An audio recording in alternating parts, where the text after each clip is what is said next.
Primero, ¿qué era un magma? ¿Alguien lo recuerda? Miremos esto. Claro.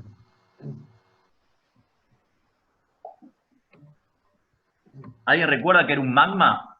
Era una formulación que tenía una elevada cantidad de un compuesto generalmente inorgánico. Muy bien, esa es la definición de magma. Y en el caso del magma, de hidróxido de magnesio, ¿alguien recuerda qué particularidad decíamos que tenía esta formulación? Comencémosla analizando. Pensemos en esto, ¿en cuáles dos se dividían desde el punto de vista electrocinético las suspensiones? Floculada y desfloculada. Floculada y desfloculada. Ahora, las floculadas eran aquellas que tenían la capacidad, las partículas de la fase interna, de acercarse sin comprometer su individualidad y quedar unidas mediante enlaces débiles, ¿sí? De manera tal que mediante una agitación o algún trabajo sobre mi formulación, eso me permitía separar y dispersar las partículas de la fase interna en forma uniforme. Y las otras eran, como dijo la compañera, las desfloculadas. ¿Alguien recuerda cuál es, más allá de todas las diferencias en lo que tiene que ver con los excipientes entre una y otra? La floculada requiere agentes. No escuché bien. ¿Quién habla? ¿Mariano? Sí, la suspensión floculada. No sé si vos escuchaste, Juan, no lo estoy escuchando.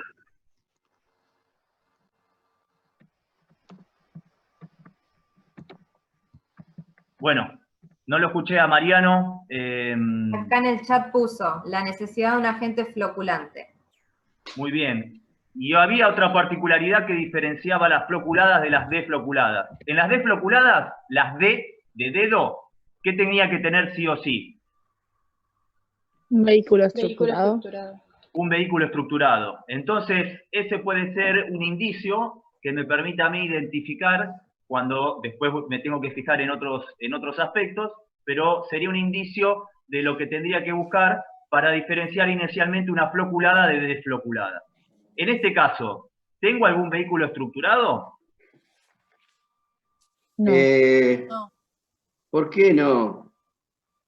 Óxido de magnesio, sulfato de hidróxido. Puede ser el óxido de magnesio. Ahora sí te escuchamos, Estamos escuchando.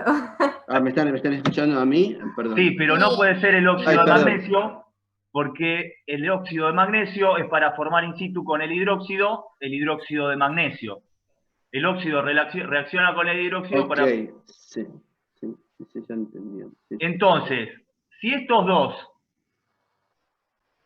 dos me forman lo que sería mi base medicamentosa o mi IFA, y no tenemos un vehículo estructurado, esta es una suspensión floculada. Entonces, ¿cuál sería el agente floculante? El magnesio. El otro. El sulfato de magnesio. El sulfato de magnesio, sí, es mi electrolito floculante. Recuerden que los agentes floculantes podrían ser polímeros hidrofílicos, tensioactivos, ¿sí? O también podrían ser electrolitos, que ya habíamos visto que actuaban sobre el potencial Z, disminuyendo el potencial Z de la superficie de la partícula y permitiendo disminuir las fuerzas electrostáticas de repulsión y que las partículas se acerquen y formen flóculos. Ahí, entonces, ya sabemos que es una suspensión floculada porque no hay un vehículo estructurado, solo las floculadas pueden transformarse en suspensiones como formas farmacéuticas sin la necesidad de agregar un vehículo estructurado, y entonces tenemos que buscar nuestro agente floculante. Y en este caso se confunde un poco porque al decir magnesio, ¿sí? Pareciera que está relacionado con la preparación, pero en este caso el sulfato de magnesio va a ser nuestro electrolito floculante. Y la actividad que yo les había propuesto es una actividad que había subido hace un tiempo la colega Raquel y que trata de identificar, porque nosotros tenemos sulfato de magnesio y tenemos que tratar de identificar cuál de los dos, si los sulfatos o los cationes magnesios, son los que posibilitan la floculación de nuestra formulación. Y es lo que básicamente hizo en esa, a ver si la puedo poner acá, en esa experiencia, ¿se ve ahí? Sí. Que dice así, floculación controlada de hidróxido de magnesio. Y con esto me permite seguir un poco con lo que veníamos hablando, que la floculación es un proceso de inestabilidad, como vamos a ver ahora más adelante en las emulsiones, pero yo lo logro controlar. Entonces, si yo lo hago de una manera controlada, ¿por qué digo controlada? Porque si me excedo en la floculación, directamente voy a caer en lo que es la coalescencia o la coagulación en lo que respecta a las suspensiones. Pero en el caso de las emulsiones, en el caso de las suspensiones, la floculación de manera controlada y con un vehículo estructurado, recordemos que podría ser la mejor opción a la hora o de Master the Universe, como habíamos dicho la clase pasada, para hacer una suspensión. Ahora bien, esta va a ser una suspensión con un electrolito como agente floculante, pero sin un vehículo estructurado. Recordemos que los vehículos estructurados eran esos coloides hidrofílicos que habíamos visto, como por ejemplo que podían llegar a formar mucílagos. Bueno, la experiencia se planteó de la siguiente manera. Habíamos visto, vamos a tener dos tubos, en un tubo que vamos a llamar el tubo A, ¿sí? Se mezcló el hidróxido de sodio y el óxido de magnesio para formar ¿qué?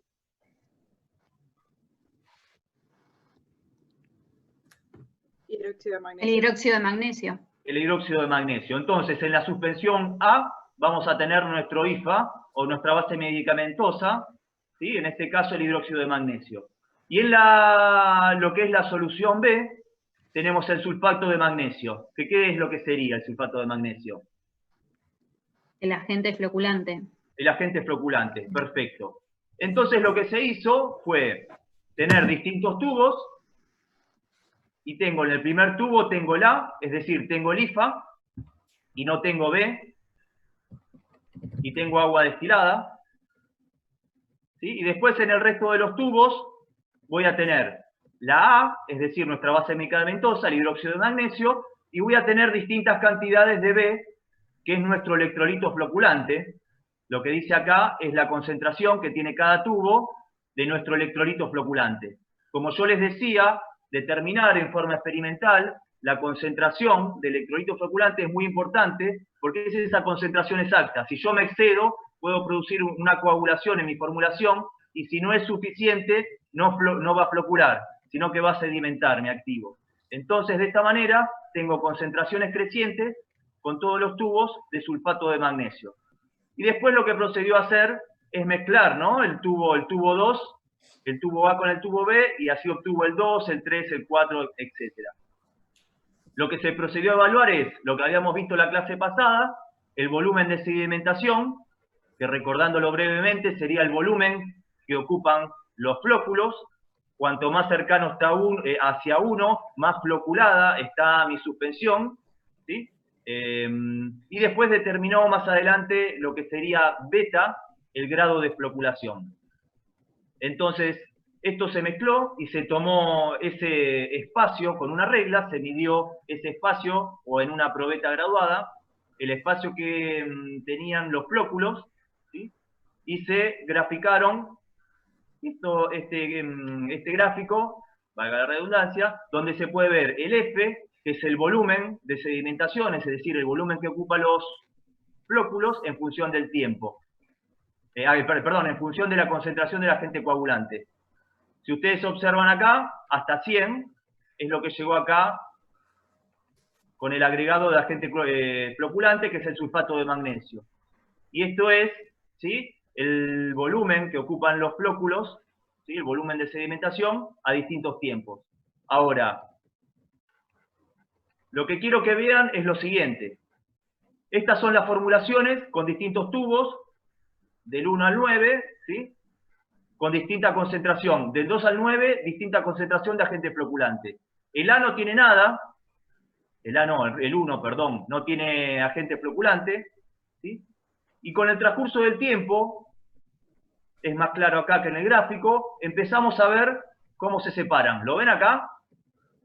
El 1 no tiene agente floculante, cayó todo, sedimentó, como yo les dije. Es imposible, si uno tiene agente floculante y vehículo estructurado, mantener las partículas en suspensión. Entonces directamente cayó. En el tubo 2, ¿qué le parece? ¿Que la concentración es suficiente de agente floculante o es poca? ¿O es excesiva? Ah, es poca. Es poca. Fíjense, vuelve a sedimentar. Ya si tomamos o hacemos el cálculo del volumen de sedimentación acá, va a ser muy pequeño, así que no tiende hacia 1, que es lo que nosotros queremos. Y a medida que nos encontramos con que aumenta la concentración de sulfato de magnesio, miren lo que pasa. Miren del 4 al 7. Vemos que aumenta, ¿sí? Se va hacia lo que sería 1, hacia la situación ideal, y si nos excedemos nuevamente, vuelve a caer. Esto se ve reflejado acá, se ve muy claramente. Miren cómo hace. Hace una suerte de campana de Gauss, ¿sí? Donde quizás la media la podríamos encontrar acá, entre estos tubos 5, 6 y 7. Y después vuelve a caer. Lo mismo, agente coagulante en defecto o en exceso, no se forma el volumen de flóculos adecuado, ¿sí? Y esto me permite determinar dentro de qué rango de concentraciones sería la adecuada que yo tengo que adicionar mi electrolito floculante.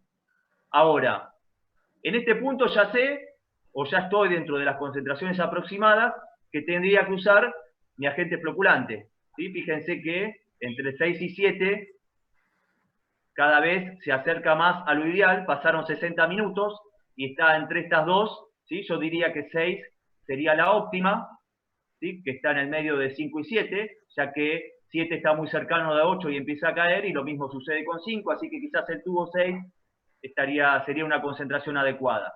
Bueno, acá todavía se observa mucho mejor, y ya pasado, fíjense, 2 horas, siguen siendo estas las más estables, es decir, las que están floculadas. Muy bien, ahora que determinamos cuál es la concentración necesaria del agente floculante, lo que se procede a hacer es cuál es, como les había preguntado, si el anión sulfato o el catión magnesio el que está estabilizando mi formulación. Y lo que se procede a hacer es cambiar. Es decir, no sabemos cuál es, si el sulfato o el magnesio. Entonces lo que procedemos a hacer es cloruro de magnesio para ver si es el magnesio, y para ver si es el sulfato, que era lo que había usado, que estaba por acá, creo que... ¿A dónde está? Acá está. Entonces, va a usar cloruro de magnesio para ver si es el magnesio, y va a usar, por otro lado, sulfato de potasio a ver si es el sulfato. Y acá se observa bien. Si uno mira lo que observamos como sulfato de magnesio, acá les recuerdo nuevamente, quiere determinar si es el anión sulfato o el catión magnesio el que está funcionando como electrolito coagulante o estabilizante. Entonces cambia sales para ver cuál de los dos es. En este caso podemos ver que lo que sucede con el cloruro de magnesio está en azul. ¿Sí? En azul. El sulfato de magnesio es mi control positivo, porque es el electrolito floculante que yo sé que flocula, y está en rojo. Si observan esto, entonces, en estas curvas vemos que el cloruro de magnesio, ¿ven?, se comporta de la misma manera que la solución de sulfato de magnesio, es decir, que el que está floculando es el magnesio. Mientras que si observamos el sulfato de potasio, como se observa aquí, en verde, fíjense, no flocula directamente. Con sulfato de potasio directamente sedimentan mis partículas. Y acá tienen un control positivo para ver que el potasio no tiene ningún efecto, por eso agregamos... Negativo. Negativo, perdón. Cloruro de potasio para observar que no flocula. De esta manera, entonces lo que se hizo, acá está la experiencia visual, es cambiar las sales para ver que realmente es el exceso del catión magnesio el que permite la floculación de la suspensión. Básicamente de esto no es que les vamos a tomar algo, ustedes tienen que saber nada más cuál es el electrolito floculante, no de memoria, pero es un ejercicio que tiene que ver con que ejerciten, o sea, de qué manera tratamos experimentalmente las suspensiones floculadas, o tratamos de desarrollar este tipo de formulación a partir de es algo más empírico, como les había dicho yo, y parte desde lo experimental. Es difícil ponerse a pensar en papel y trasladarlo a la mesa del laboratorio y hacerlo en forma teórica, ¿no? Hay que ir directamente al laboratorio y trabajarlo en forma experimental. Bueno, entonces les quería mostrar esa experiencia que era muy interesante. Sí. Acá están haciendo una pregunta que estaría bueno que aclaremos, que a priori ellos no tienen por qué saber qué ion de una sal es el floculante. No, por eso les repetía que es todo empírico, les vuelvo a decir, es empírico. ¿Sí? Esto es solo un ejemplo que está bueno para que vean, y para que vean incluso lo complicado que es desarrollar una suspensión floculada, y por eso habíamos dicho que la mayoría del mercado eran defloculadas, o sea que tenían un vehículo estructurado. Y súmenle a eso que dijo Juan, y lo había comentado una compañera de la clase pasada, cuando empiezo a agregar a mi formulación corrector de sabor, del olor, preservantes, imagínense lo complejo que se hace el sistema como para poder diseñar algo así. Entonces, son muy contadas las, hay en el mercado, pero la verdad que son contadas. Bueno, el otro que había quedado, fíjense, tenemos de vuelta magma. Había quedado la loción de calamina en suspenso, recuerden de la semana pasada. ¿Sí? No sé si querés comentarla, Jenny, o querés que la comente yo. Oh, dale. Yo te voy acotando. Habíamos dicho, en realidad hubo informaciones encontradas en otras dos comisiones y vamos a dejar para el año que viene aclarar bien lo que sería esta suspensión para nosotros, pero inicialmente es una suspensión floculada, ¿sí? La floculación se produce con el hidróxido de calcio y el vehículo, en este caso, sería una suspensión floculada porque tiene el hidróxido o el catión calcio como agente floculante, como electrolito floculante, que acompaña la suspensión de bentonita, en este caso un vehículo estructurado. Es decir, que este sería un ejemplo de una formulación donde tenemos una suspensión floculada con vehículo estructurado. Y después tenemos lo que sería la base medicamentosa, que es la calamina y el óxido de zinc. ¿Sí? La calamina, ¿para qué se usa? ¿Alguien sabe?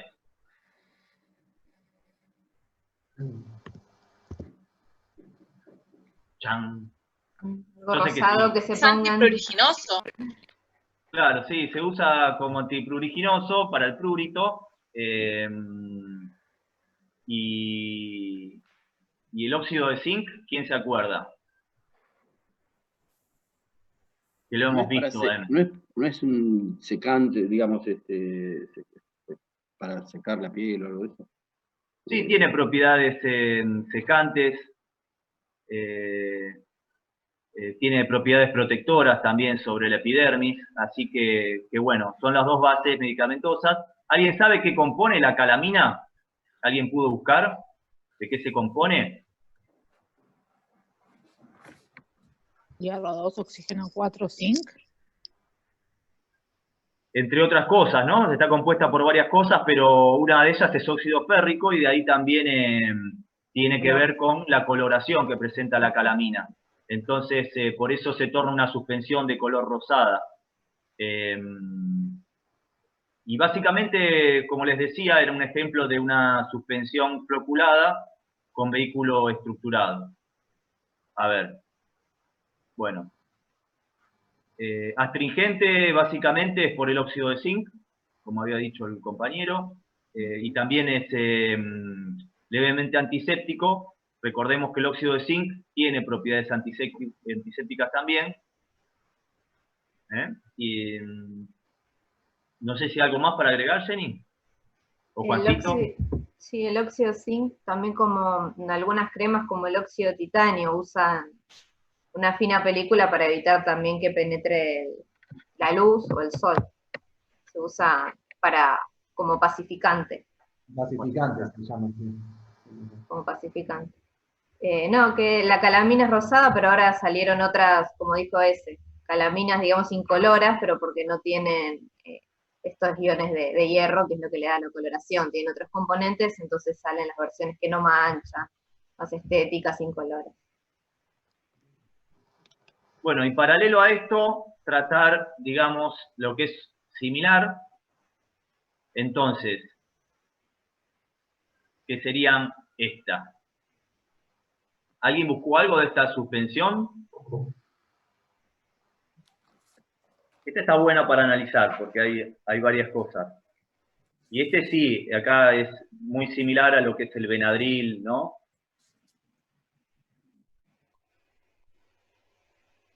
Yo tengo El el Caladryl. IFA, que es fácilmente soluble en agua y en alcohol, el IFA. Ahí está, tenemos un ¿Y IFA, qué es? primero tenemos el IFA acá, sí. La difenidramina, como dijo la compañera, muy soluble, entonces esto va a estar disuelto. Muy bien. Después tienen la tríada mentol, fenol, alcanfor, Soluble en alcohol. solubles en alcohol, ¿se acuerdan? Yo siempre traigo náusea a colación. Acuérdense de los monoterpenos, solubles en alcohol y la actividad que tienen. Antisépticos. ¿Cuál es el vehículo estructurado? La suspensión suspensión de bentonita. bentonita. Muy bien. Y ahora, ¿cuál es es floculada o desfloculada?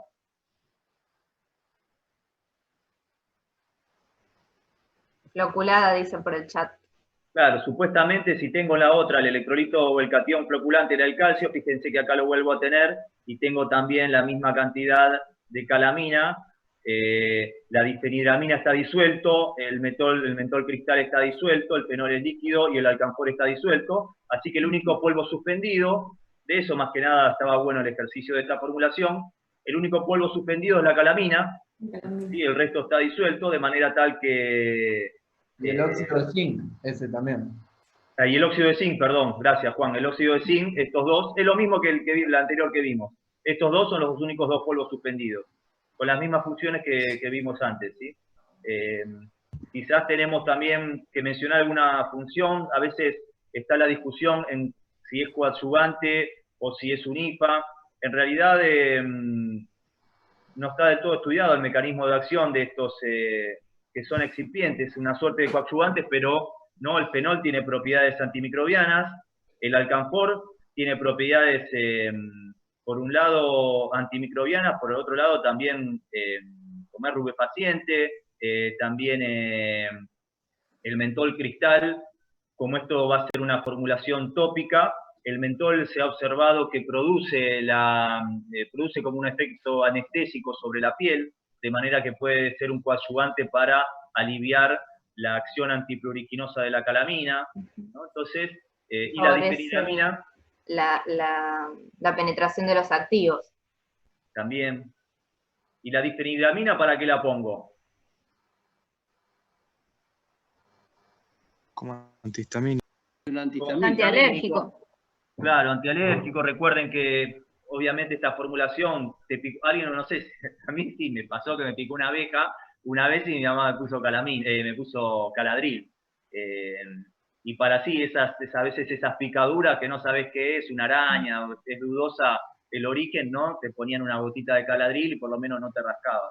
Bueno, eso justamente hay una reacción alérgica, como consecuencia hay una inflamación, y de ahí que no agregaban la difenidramina. Después podremos discutir más adelante si hay una buena penetración o no del principio activo, pero más allá de eso se agregaba con esa finalidad, ¿sí? Bueno. Yo quisiera agregar algo de esta formulación. Dale, Juan. Sí, muy a grosso modo, pero como fuimos viendo, tienen componentes solubles y componentes insolubles que entonces los dispersamos. Entonces, si les llega a tocar esta fórmula, tengan cuidado con eso, cómo se expresan, y acuérdense que los componentes solubles se solubilizan, digamos. Y en este caso el óxido de zinc y la calamina no indican el término solubilizar, sino dispersar o suspender, pero que sepan diferenciarlo bien, porque, bueno, es una fórmula muy completa y si les llega a tocar que tienen que redactar una técnica, siempre va a haber partes que son solubles de la formulación y otros polvos que no son solubles. Entonces que sepan diferenciar esa terminología, como habíamos dicho, porque si no lo pueden tomar como un error conceptual, digamos. Si ponen solubilizar la calamina, por ejemplo, se puede tomar justamente como que no comprenden el concepto de suspensión. Sabri, no sé si querés hacer algún comentario.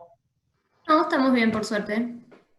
Y lo otro, sumado a lo que dijo Juan, es estas formulaciones se suelen tomar para, sobre todo en los finales, para observar la reacción de la técnica de preparación. Entonces, yo no puedo primero dispersar el polvo y después en ese mismo lugar disolver el activo. Tengo que separar los pasos en este caso, porque tengo una parte que va disuelto y otra parte que va disperso. Entonces, separen los pasos y ni hablar de agregar todo junto, tampoco. ¿Sí? Entonces, eso es una formulación donde redactar los pasos correctamente es crítico para que se pueda preparar correctamente. Bueno. Hay pregunta Entonces, del pH. primero- Sobre el pH. Sobre pH, nosotros, como hablamos siempre en la clase de preparaciones para mucosas, por un lado, que aporte al pH acá no hay demasiado. ¿Sí? Bueno, el hidróxido de calcio, perdón, no lo había visto. Así que seguramente sea una solución alcalina. Fíjense, lo que no nos dice acá, hidróxido de calcio al cuánto, ¿no? Pero si lleva volumen con una solución de hidróxido de calcio, realmente yo creo que estaremos por encima de un pH de 8 seguro. Ahí deberíamos ponerle vehículo y también agente floculante, ¿no? Actúa como ambas cosas.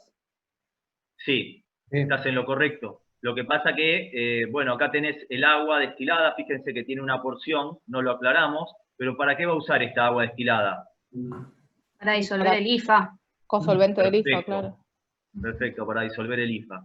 ¿Querés que digamos la técnica directamente? Una técnica bien rápido. Dale. Lo último que pensaría yo, al final, también es en la estabilidad de esta formulación, porque si esto me da un pH muy alcalino, ¿cómo lo tengo mi IFA? A sal. Acá lo tengo como sal porque es soluble. Como base. Claro, yo pensaría eso. Si llego a un pH por entre 8 y 9, que es lo que seguro me va a dar acá, habría que ver, ¿no?, la estabilidad de mi... Pero bueno, eso es para estudiar. Ahora, eso es para ejercitar nada más. ¿Cómo sería, Juancito, si querés, de decir la técnica? Bueno, un poco lo veníamos hablando. Tenemos para disolver el activo, la difenhidramina, y por otro lado, para disolver en alcohol, mentol, cristal, fenol y alcanfor, ¿no? Y por otro lado, habíamos dicho que íbamos a dispersar óxido de zinc y calamina. Entonces, quizás, lo voy planteando sobre la marcha, pero si me voy olvidando de algo, me van diciendo. Lo que podríamos hacer es, en el total del agua, disolver la difenhidramina, aparte disolver en el alcohol el mentol, el fenol y el alcanfor, luego la calamina rosada y el óxido de zinc, los humectamos con la glicerina hasta formar una masa homogénea, lo que habíamos dicho puede ser sobre el mortero en una cápsula, y una vez que ya formamos la masa esa homogénea libre de grumos, le agregamos la suspensión de bentonita. Hasta acá entonces lo que tendríamos son tres recipientes. Por un lado el alcohol con los terpenos, digamos. Por otro lado tenemos la difenhidramina con el agua. Y aparte el contenido del mortero con la suspensión parcial, ¿no? Entonces después lo que podemos hacer es mezclar el componente acuoso con el alcohol y agregar todo el contenido del mortero. Luego lo que tenemos que hacer es triturar hasta lograr homogeneidad. Incorporamos la solución del hidróxido de calcio al mortero, volvemos a homogenizar y trasvasamos a una probeta.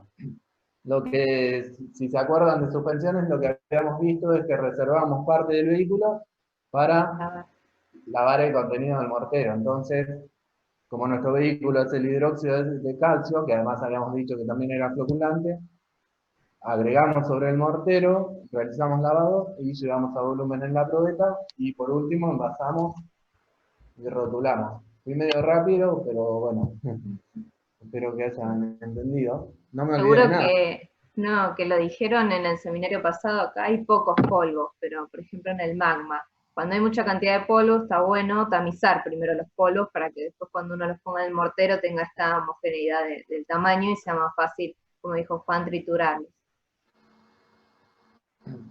Sí, sí, sí, sí.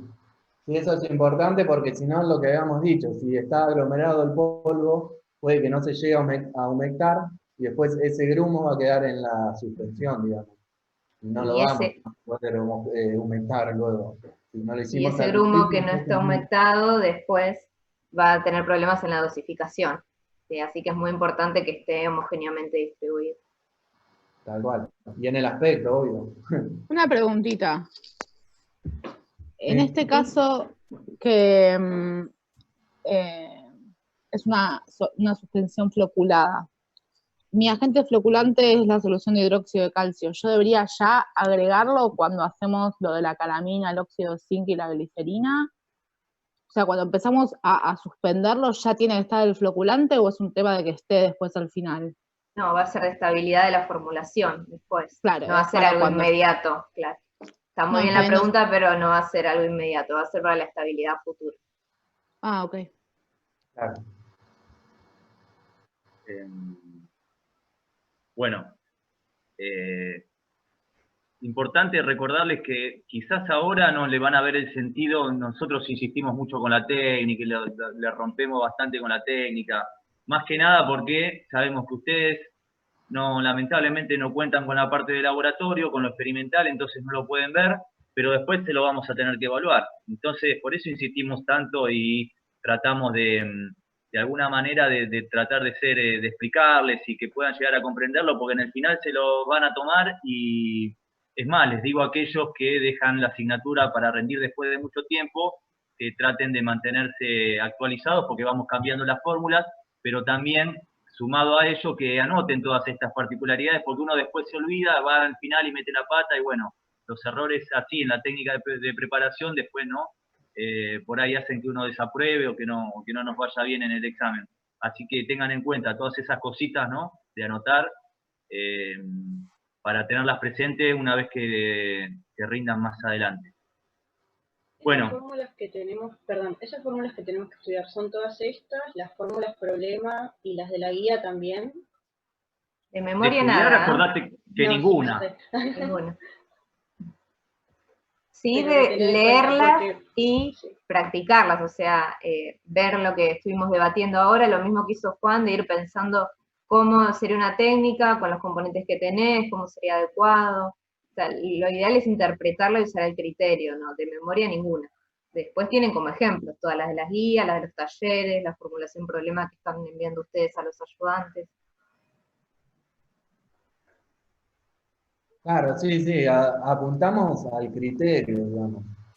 Al criterio y quieran o no lo van desarrollando en la materia, aunque no sientan, y bueno, ahora como dijo ese, todavía no pudimos ver la parte de TP, lo van desarrollando y van adquiriendo la terminología correcta, van identificando los excipientes, si es que son solubles, si no lo son. Fíjense que en general se repiten, ¿no? No es que trabajamos con 1000 excipientes.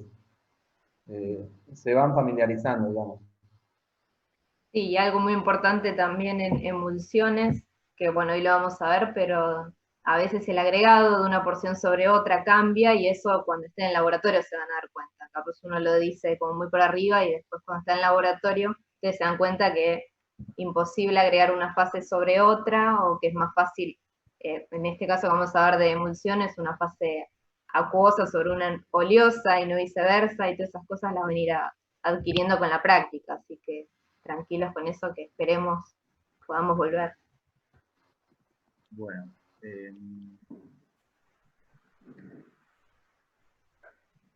¿Se ve ahí? Todavía no. No. Ahora vamos. El problema es compartir. Bueno, hoy les voy adelantando que tenemos algunos videitos, porque la verdad que no me deja compartir. Es una... Fíjate, Sí. el PowerPoint, Marce tuvo problemas también cuando estaba en pantalla completa, pero cuando estaba chiquita sí lo podía compartir. Ah, A ver si te pasa lo mismo. ¿ahí se ve? No. Y con el PDF, ¿no? Ese, que también está en el No. campus. Aguarden un cachito. Una pregunta ya que estamos. Dale. Con respecto al cuestionario de Geles que está en el campus, hay preguntas que en realidad en la clase, o sea, como que son muy confusas las preguntas del cuestionario. No sé si son conceptos que no vimos en el seminario y están en otro lado, porque hay una de las preguntas que hace, por ejemplo, de cómo pasar de sol a gel, y el gel vimos en realidad que era un coloide hidrofílico viscoso, y en las preguntas los toma como que el gel en realidad es el producto de cuando el coloide hidrofílico se deshidrata, es el flóculo que se forma, por ejemplo, el coágulo. Y entonces no me quedaron muy claras esas preguntas, de dónde sacarlo. Yo también Tenés tuve que- problemas, me fue muy mal con esa autoevaluación Sí, realmente. lo que tienen que saber que ese cuestionario es viejo. Los Ah, ok. cuestionarios anteriores se prepararon para esta, digamos, para esta cursada 2020. Ese es un cuestionario antiguo que lo subí para practicar, ¿sí? Pero no es el cuestionario definitivo de sistemas dispersos. Es un cuestionario antiguo. Está Ahora, bien. ¿a alguien se le ocurre cómo pasamos de sol a gel? Según en el cuestionario era cuando se deshidrataba el sol, o sea, el coloide hidrofílico después de deshidratar, por el mecanismo que sea. Pero no, o sea, por agregar un electrolito, un solvente, por calentar, por enfriar. No sé, no lo tengo presente, pero ¿te acordás qué opciones había? No lo tengo ahora acá a mano, pero Bueno. porque estuve buscando de todos lados para poder hacerlo y llegar a esa conclusión, porque no estaba en el seminario, en realidad. O no estaba en realidad con esa definición de gel. Si querés Claro. ese empezar, yo lo busco y después cuando tengamos un ratito Dale. lo vemos. ¿Sí? Así empezamos con el seminario de hoy, que es súper largo y ya estaban pidiendo Igual que lo corté bastante, pero ¿ahí se ve? Sí. Sí. A ver, pantalla con... ahí se ve perfecto. ¿Ahí se ve bien? Sí. ¿Sí? Sí, sí. Ese, Bueno. ¿podés grabar la Esta clase? reunión está siendo grabada. Ahí está. Perfecto. Bueno, nuevamente este es el anteúltimo seminario y nos toca tratar emulsiones. Recordando brevemente, habíamos visto sistemas dispersos, dentro de los sistemas dispersos, que podían clasificarse en base al tamaño de la fase interna. Habíamos visto las dispersiones coloidales en la primera clase, ¿sí? Que eran las de tamaño de fase interna más chico, y habíamos visto también las dispersiones groseras. Dentro de las dispersiones groseras, cuyo tamaño justamente de fase interna es más grande, habíamos tratado las suspensiones en el capítulo, en el seminario anterior, perdón, y en el día de hoy nos toca tratar sobre las emulsiones, que son otras dispersiones groseras, pero en lugar de tener un sólido como fase interna, vamos a tener un líquido, ¿sí? Y como dice acá la definición, van a ser aquellos sistemas que están compuestos por al menos dos fases líquidas, ¿sí? Que son inmiscibles entre sí. Una de ellas se denomina la fase dispersa, ¿sí? Que justamente está englobada entre lo que se denomina la fase dispersante o continua. Ahora bien, tenemos que tener presente que en lo que nos compete a nosotros, este tipo de sistemas los vamos a utilizar para vehiculizar diferentes principios activos, y estos principios activos, como dicen aquí, pueden ser, por un lado, líquidos oleosos, por ejemplo, que van a ser vehiculizados en una fase externa acuosa, o por ejemplo pueden ser, como también les había repetido en más de una ocasión, principios activos sólidos que se van a disolver justamente en un aceite, también para ser vehiculizados, sobre todo en lo que compete a los productos farmacéuticos, ¿no? En un vehículo acuoso. Es así entonces que va a ser importante a esta altura mencionar que para poder desarrollar este tipo de sistemas donde al menos tenemos dos líquidos, uno formando obviamente una fase acuosa y otro una fase oleosa, vamos a necesitar sí o sí de este tipo de agentes, conocidos como agentes emulsificantes, que es lo que nos va a permitir básicamente es que esas gotas de fase interna, ¿sí?, que no presentan una afinidad adecuada por la fase externa, puedan ser dispersadas en forma homogénea con la finalidad de lograr lo que decimos siempre, una dispersión de glóbulos uniforme, de manera tal de poder lograr una uniformidad de dosis adecuada. Básicamente lo vamos a ver ahora en un ratito, pero como muestra este esquema, vamos a tener dos tipos de signos fundamentales en nuestras emulsiones.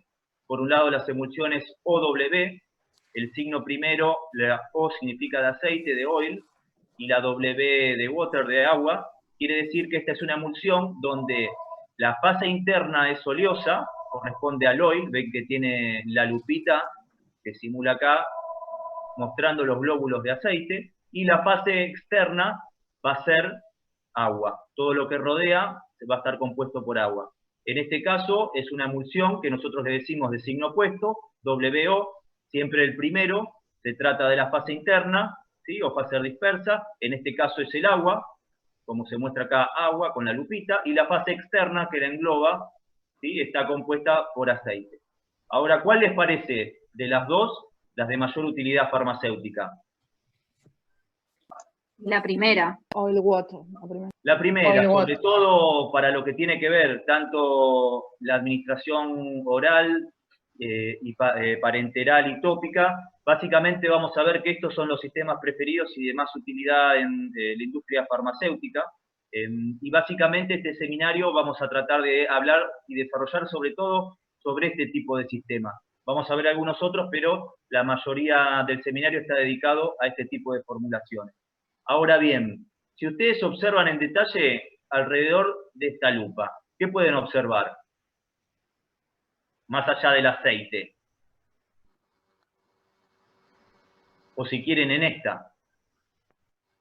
Primero hay un glóbulo, ¿no? No llegué a escuchar. Una interfase, dice. Una interfase. Fíjense todas estas pequeñas bolitas que se ven alrededor de lo que sería el glóbulo de la fase oleosa, ¿sí? O acá se ven unas colas hidrocarbonadas hacia afuera. Claro, colas hidrocarbonadas hacia el exterior, porque acá la fase externa es oleosa, y en este caso las colas hidrocarbonadas hacia adentro, ¿sí?, parecen, como dijo el compañero, si no escuché mal, o la compañera, moléculas anfifílicas. Es decir, que para lograr, ¿no?, este tipo de dispersión homogénea, vamos a tener que contar, en este caso, muestra la acción de tensioactivos, ¿sí? Y estos tensioactivos son uno de los ejemplos de agentes emulgentes o emulsificantes, como se dice acá, ¿sí? Entonces, los agentes emulsificantes son muy importantes porque, como les dije, van a permitir rodear los glóbulos que forman la fase interna y van a permitir estabilizarlos, de manera tal que se dispersen los glóbulos de un tamaño homogéneo y en todo el seno de nuestra formulación a la hora o tras una agitación, tras un trabajo mecánico, lo que permita dosificar nuevamente en forma uniforme. Ahora bien, estos agentes emulsificantes vamos a ver que pueden actuar por diversos mecanismos, dependiendo de su naturaleza, ¿sí? Pero lo que van a hacer básicamente crear una barrera interfacial para prevenir la coalescencia.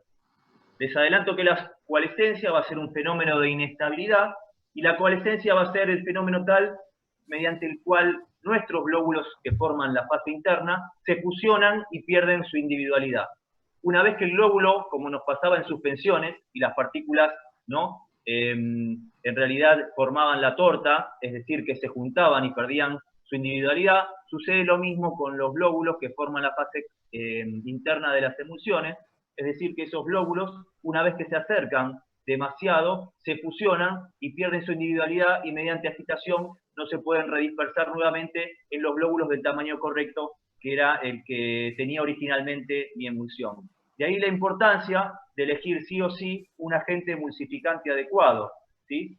Y vamos a ver, ¿no?, que pueden estabilizar estos agentes emulsificantes nuestra preparación. Van a ver si habla mucho de agentes estabilizantes, porque justamente, como habíamos visto dentro de sistemas dispersos, estas eran dispersiones groseras y termodinámicamente inestables. entonces siempre van a tender a separarse, y nuestra finalidad como formulistas va a ser agregar el o los agentes emulsificantes adecuados para evitar que eso suceda. Bueno, lo que vemos aquí son los 3 mecanismos por los cuales estos agentes emulsificantes van a poder estabilizar nuestra formulación. Ya sea disminución de la tensión en la interfase, básicamente serían estos agentes, los agentes antifílicos conocidos como tensioactivos, ¿sí? Van a actuar sobre la tensión interfacial y van a disminuirla de manera tal de lograr, ¿sí?, que las gotas de la fase interna se mezclen con la fase externa. Formación de una película interfacial, que ahora vamos a ver, ¿sí? Van a ser aquellos coloides, por ejemplo, que habíamos visto, los coloides hidrofílicos, que estabilizaban suspensiones formando una barrera mecánica y trabajando a través del impedimento estérico, evitando que las partículas de la fase interna se fusionen. Van a actuar de la misma manera, es decir, recubrir los glóbulos que forman la fase interna y evitar que los mismos se fusionen. Y formación de una bicapa eléctrica, como habíamos visto, por ejemplo, en lo que era el potencial zeta, de la misma manera, ¿sí? Electrolitos, o ya sea, por ejemplo, un tensioactivo con carga, lo que va a permitir va a ser también, además de actuar sobre la tensión interfacial, tener la capacidad de actuar a través de una carga. En la elección del emulgente tienen que tener en cuenta todo esto, es decir, yo voy a ir a elegir un emulgente para formular mi preparación, y obviamente va a tener que ser estable, no tóxico, compatible con el principio activo y con todo el resto de los componentes de mi formulación, ¿sí? Y el signo de emulsión que voy a querer formular. Es decir, a la hora de formular una emulsión, como vimos, de signo OW o WO, voy a tener que elegir un emulgente que sea característico y que me oriente hacia uno u otro signo. Ahora lo vamos a ver más en detalle. Continuando con esto del signo, y para dejarlo bien claro, una de las formas de clasificar las emulsiones es basada justamente en la fase dispersa o la fase interna, ¿sí? Y esto nosotros le solemos llamar el signo de nuestra emulsión, como ven acá, el signo de la emulsión. Basados justamente en la fase interna, vamos a tener emulsiones simples y múltiples. Las de más importancia a nivel farmacéutico son las simples, y dentro de ellas tenemos dos. Como les adelanté antes, las que la fase interna es aceite, se nombra primero, son las OW, y las que la fase interna es agua, también se nombra primero el agua, que son las WO. Estas son emulsiones simples. Como podemos ver acá, en lo que es una emulsión OW, la O, que sería la fase interna, está dentro del glóbulo, como se ve acá el aceite, y la fase externa es el agua, y sucede lo contrario en lo que sería la WO con el agua adentro, ¿sí? Las moléculas de tensioactivo formando una capa monomolecular. Esto es característico de los sistemas que se estabilizan mediante el uso de tensioactivos, ¿sí? Y las colas hidrocarbonadas hacia afuera. Y después tenemos otro tipo de emulsiones que son las emulsiones múltiples. Miren lo que es una emulsión múltiple. Es una emulsión dentro de una emulsión. Básicamente no tienen aplicación farmacéutica, porque ¿qué les parece? ¿Son sistemas muy estables o muy poco estables? Poco estables. Poco estables.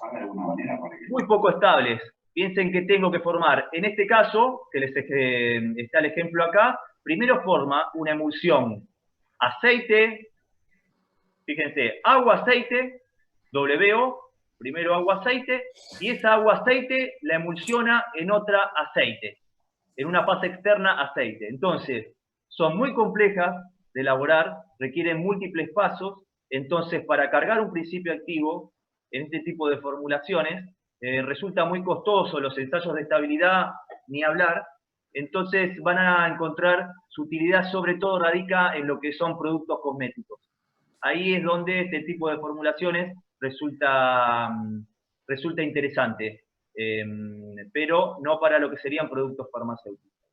Entonces, si yo les tengo, por ejemplo, acá, tomemos el caso de una emulsión OW. Si tengo un principio activo oleoso, ¿dónde lo voy a vehiculizar? Adentro del aceite.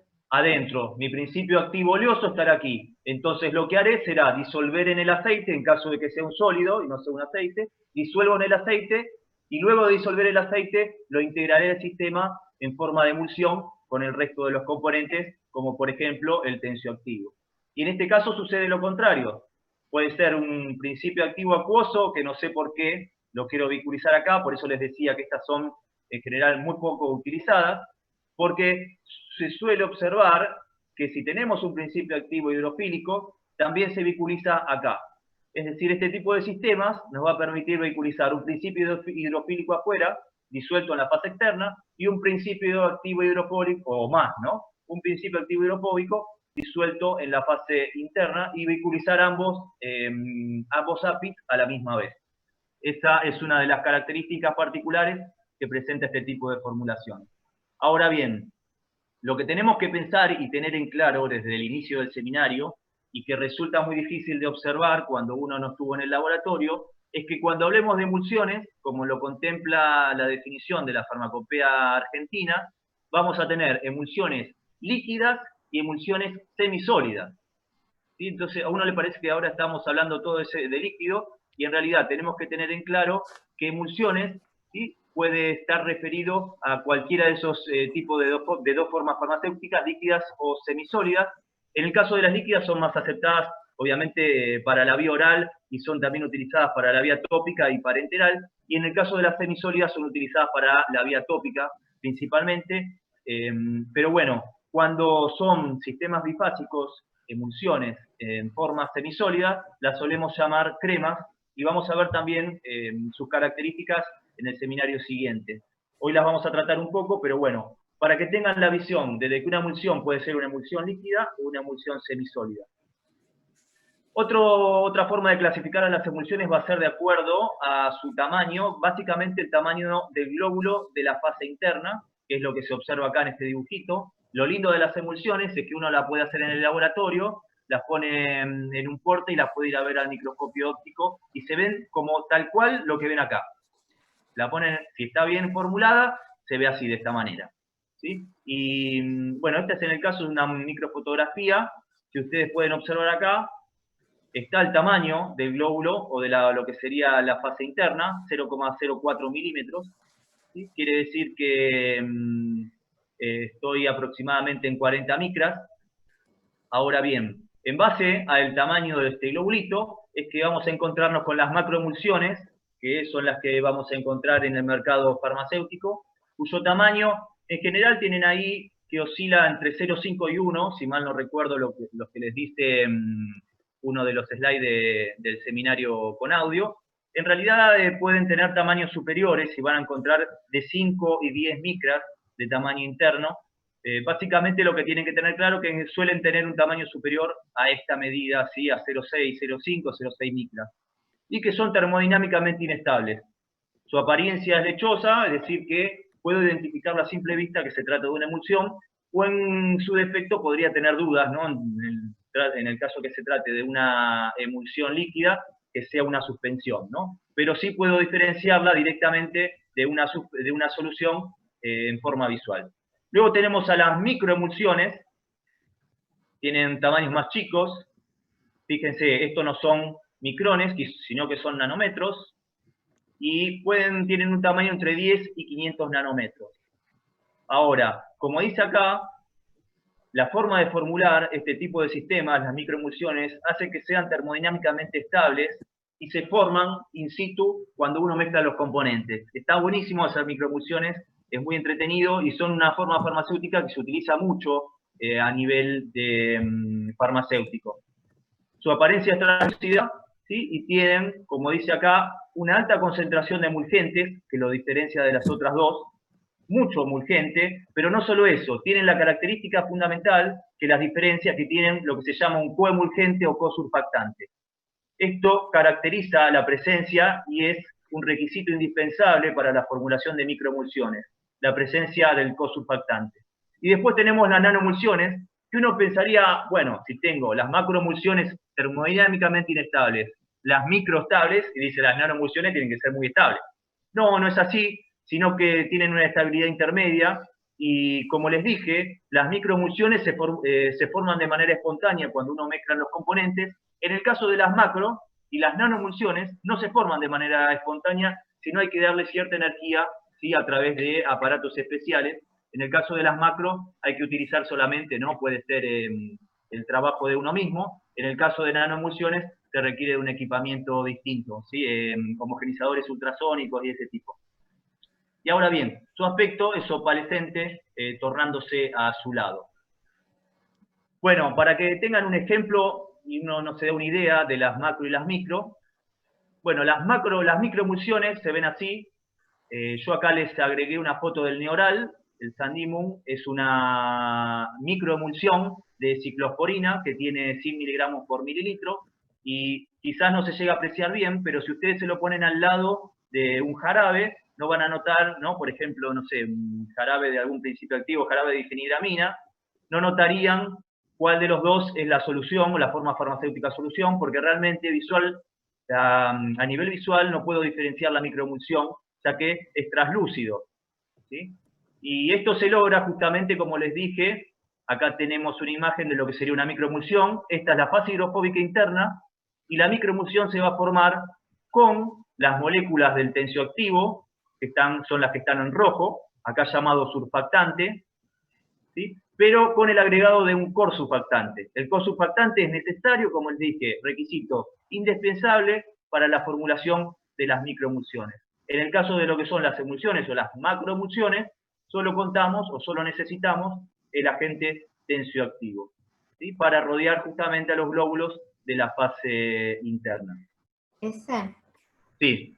Dicen acá en el chat que en las diapositivas las micro tienen un rango de 10 a 100 nanómetros en el seminario.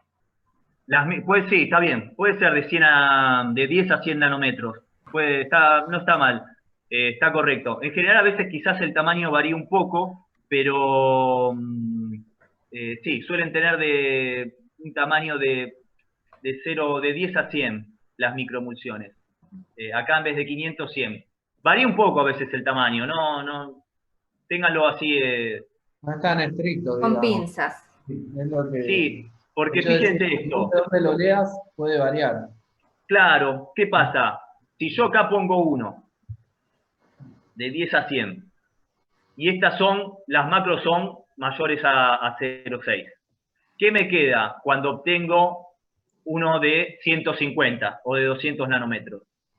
Y bueno, en realidad tendré que obedecerá a otras características y no específicamente o estrictamente al tamaño. Es decir, si obtengo un sistema de 200 nanómetros con un aspecto translúcido, termodinámicamente estable y con la utilización de un agente cosurfactante, bueno, se tratará de una microemulsión. Mientras que, por otro lado, si será de una apariencia más lechosa, se va a tratar de una macroemulsión. Así que por eso a veces es complicado, pero bueno, quédense con eso, que es entre 10 y 100 nanómetros de las microemulsiones. Pero les digo, a veces los límites no son tan estrictos. Bueno. Sí, porque las nanos en realidad, es lo que dijo Ezequiel, no se limitan a un tamaño, sino a las propiedades que tienen por considerarse nano. Fíjense que las micro tienen un rango nano, pero sin embargo son consideradas microemulsiones. Claro, va más allá del solo el tamaño. Fíjense que las nano, uno podría pensar, en realidad para el que trabaja en esto, 10 nanómetros sería un tamaño, o nanómetros, como quieran llamarlo, sería un tamaño de un sistema nanotecnológico, de un sistema de una nanoemulsión quizás. Ahora bien, las nanoemulsiones, como les dije, no se forman en forma espontánea, sino que hay que utilizar cierta tecnología. Entonces, a veces no solo el tamaño, sino que hay que ver otros requisitos que tiene que cumplir o no para ser clasificado en una u otra. Bueno. Perdón, ¿puedo hacer una pregunta de una duda que me quedó? Cuando empezamos el seminario, yo anoté como que todas las emulsiones iban a tener este estado de coalescencia, que era un estado de inestabilidad. ¿Es correcto eso? Sí, para las macro. Ah, por eso, porque después veo que las microemulsiones son estables, entonces, sí. O sea, esto nada más aplica para las macro, entonces. Claro, básicamente lo que son las macroemulsiones son las emulsiones convencionales. Y las otras son una clasificación basada en el tamaño y en su comportamiento. Pero lo que vamos a tratar en este seminario basa sobre las emulsiones que corresponden a las macroemulsiones. Ah, perfecto. Gracias. Sí. No, de nada. Después, a los que les interesa, hay un teórico donde van a poder encontrar las microemulsiones, hay un teórico de microemulsiones, y va a haber un teórico de lo que son todos sistemas nano, ¿sí? Donde se va a tratar justamente también las nanoemulsiones, pero en forma separada. Yo para que, bueno, tengan en cuenta que las micro son un sistema estable de preparación y de vehiculización de medicamentos, y del cual, pues la verdad es que uno puede hablar desde lo teórico, pero si desde lo teórico no puede encontrar un ejemplo en lo que es el mercado farmacéutico, es decir, si uno no tiene aplicación, no sirve. Como les decía, con las emulsiones múltiples, por ejemplo. En ese caso, muy difíciles de formular y no tiene sentido para lo que sería la industria farmacéutica, mientras que en el caso de las microemulsiones sí, son en algunos casos muy recomendables. Bueno, bien, continuando con esto, vamos a ver para qué o por qué voy a formular una emulsión. Por un lado, como dice acá, vamos a tener emulsiones para administrar por la vía enteral, parenteral y tópica. Y acá hay que hacer un paréntesis importante, porque vamos a encontrarnos con una diferencia en lo que respecta a suspensiones. ¿Las suspensiones pueden administrarse por vía parenteral? ¿Por vía parenteral? Sí. Sí, hay inyectables. Sí, parenterales inyectables. Puede administrarse por vía parenteral. ¿Las suspensiones pueden administrarse por vía intravenosa? No. No. Excelente. Eso es lo que quiero que les quede claro. La vía parenteral contempla, sí, la vía subcutánea, intravenosa, intradérmica, etc.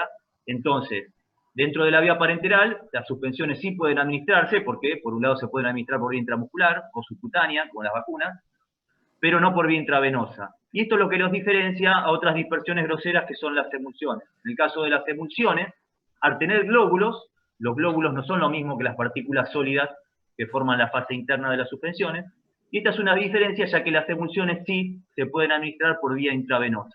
Esto los diferencia específicamente con respecto a las suspensiones. ¿Sí? Acá tenemos un preparado que es una nutrición parenteral, que está formada por una mezcla de hidratos de carbono y proteínas que son solubles y forman dispersiones coloidales respectivamente en agua, y por otro lado tenemos vehiculizados lípidos en forma de aceites, de manera tal que esto con lecitina, que es lo que sería el emulgente del sistema, forma una emulsión, y es por lo que se administran los nutrientes cuando una persona está impedida, ya sea que esté en terapia o tenga impedida la vía oral por algún motivo. Bueno, esto se conecta directamente, ¿no?, a una vena, y a través de un filtro que se coloca en línea, el filtro lo que hace es desaglomerar los glóbulos de la fase interna y hacer que tengan un tamaño determinado.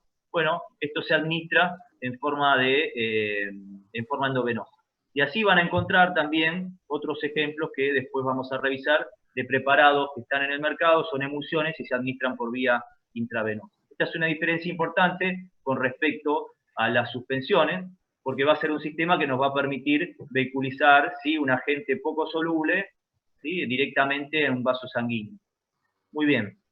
Y a eso se refiere este segundo punto de la administración parenteral, y sobre todo destacar lo que sería la administración intravenosa de principios activos sólidos poco solubles o directamente también aceite.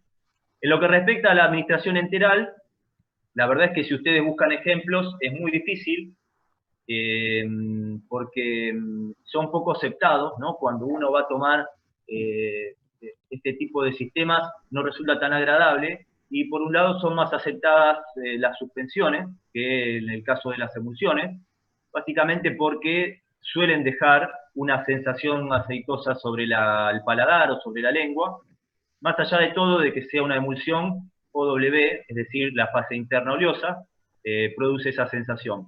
Entonces es raro encontrarlas en el mercado por esos motivos.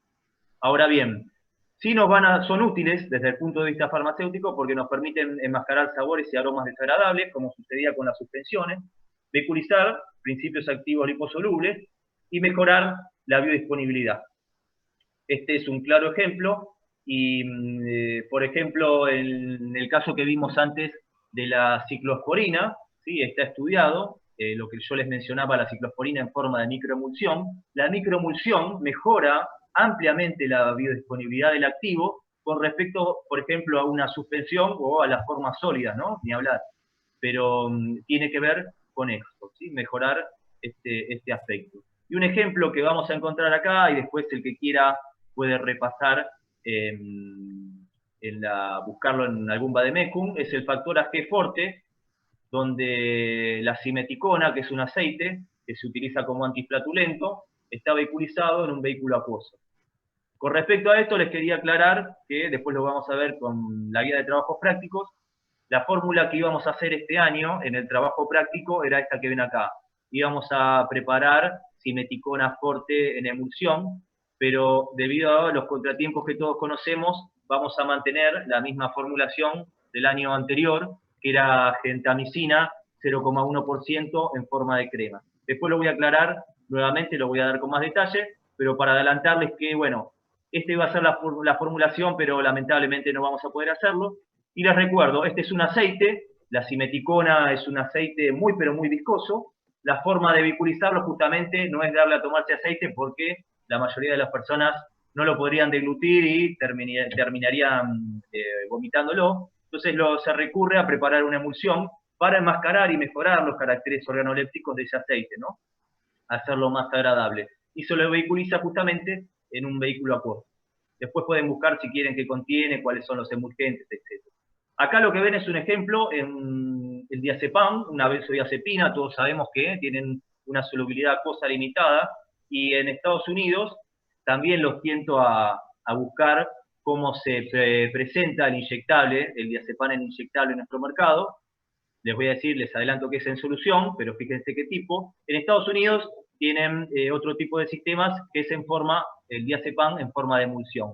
También el diazepam se disuelve en determinados aceites, se emulsiona con lecitina, que es el que suele utilizarse para lo que es la administración parenteral, y después se vehiculiza en un vehículo acuoso y se tiene el diazepam en forma de una emulsión.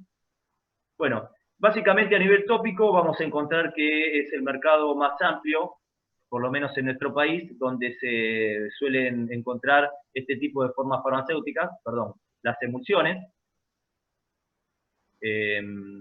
Y así, dentro de lo que es tópico, vamos a encontrar lo que es, que yo se los había comentado, nivel ocular, por ejemplo, a nivel tópico, emulsiones oftálmicas, en este caso la ciclosporina, es el mismo que le mostré antes, que era una microemulsión, pero en este caso es una emulsión justamente de administración ocular. Muy interesante también para el que lo quiera buscar o que le interese. Y después tendremos, en forma de semisólidos, distintos tipos de preparados de administración tópica, muy utilizados. Bueno, siguiendo con el seminario y ahora consultando lo que tiene que ver algo en lo que respecta a la teoría dura, vamos a ver que hay distintas teorías justamente que tratan de explicar cómo es el proceso de emulsificación por el cual una fase acuosa y una fase oleosa pueden interrelacionarse de manera tal de disminuir las fuerzas de atracción intramoleculares o intermoleculares y permitir que justamente una fase pueda mezclarse en el seno de la otra. Y son estas tres teorías que van a encontrar, que en realidad no se contraponen, pero ninguna de ellas explica del todo lo que sucede, o lo que sucede con todos los agentes emulgentes, como para explicar el mecanismo de la emulsificación. Y es así que justamente se siguen repitiendo las tres. Por un lado, la disminución de la tensión interfacial, que se va a basar en la utilización de moléculas de tensioactivos, que como ya vimos revisten el glóbulo de la fase interna, disminuyen la tensión interfase entre los dos líquidos y permiten que los glóbulos se dispersen en el seno de la fase externa. Después tenemos la teoría del film interfacial. La teoría del film interfacial básicamente está aplicada a lo que vamos a ver como coloides hidrofílicos, es decir, los coloides hidrofílicos, como habíamos visto, y las arcillas, que también se suman a esta teoría, como habíamos visto en suspensiones, estos polímeros lo que hacen es depositarse sobre la superficie del glóbulo y en algunos casos absorberse, de manera tal que forman una barrera mecánica al producir una fina capa multimolecular, de manera tal que esta barrera mecánica impide el contacto entre los glóbulos y la coalescencia. No solo sino es una barrera mecánica, sino que se habla también de una barrera estérica, de manera tal que permite un contacto muy cercano como para permitir que se fusionen los glóbulos y justamente se pierda la estabilidad de la fase interna. Así funciona lo que se diría el filo interfacial. Y después tenemos la teoría de la cuña orientada, que la vamos a ver hacia el final, pero básicamente explica lo que son la estabilidad de los agentes emulgentes utilizados, en este caso, jabones.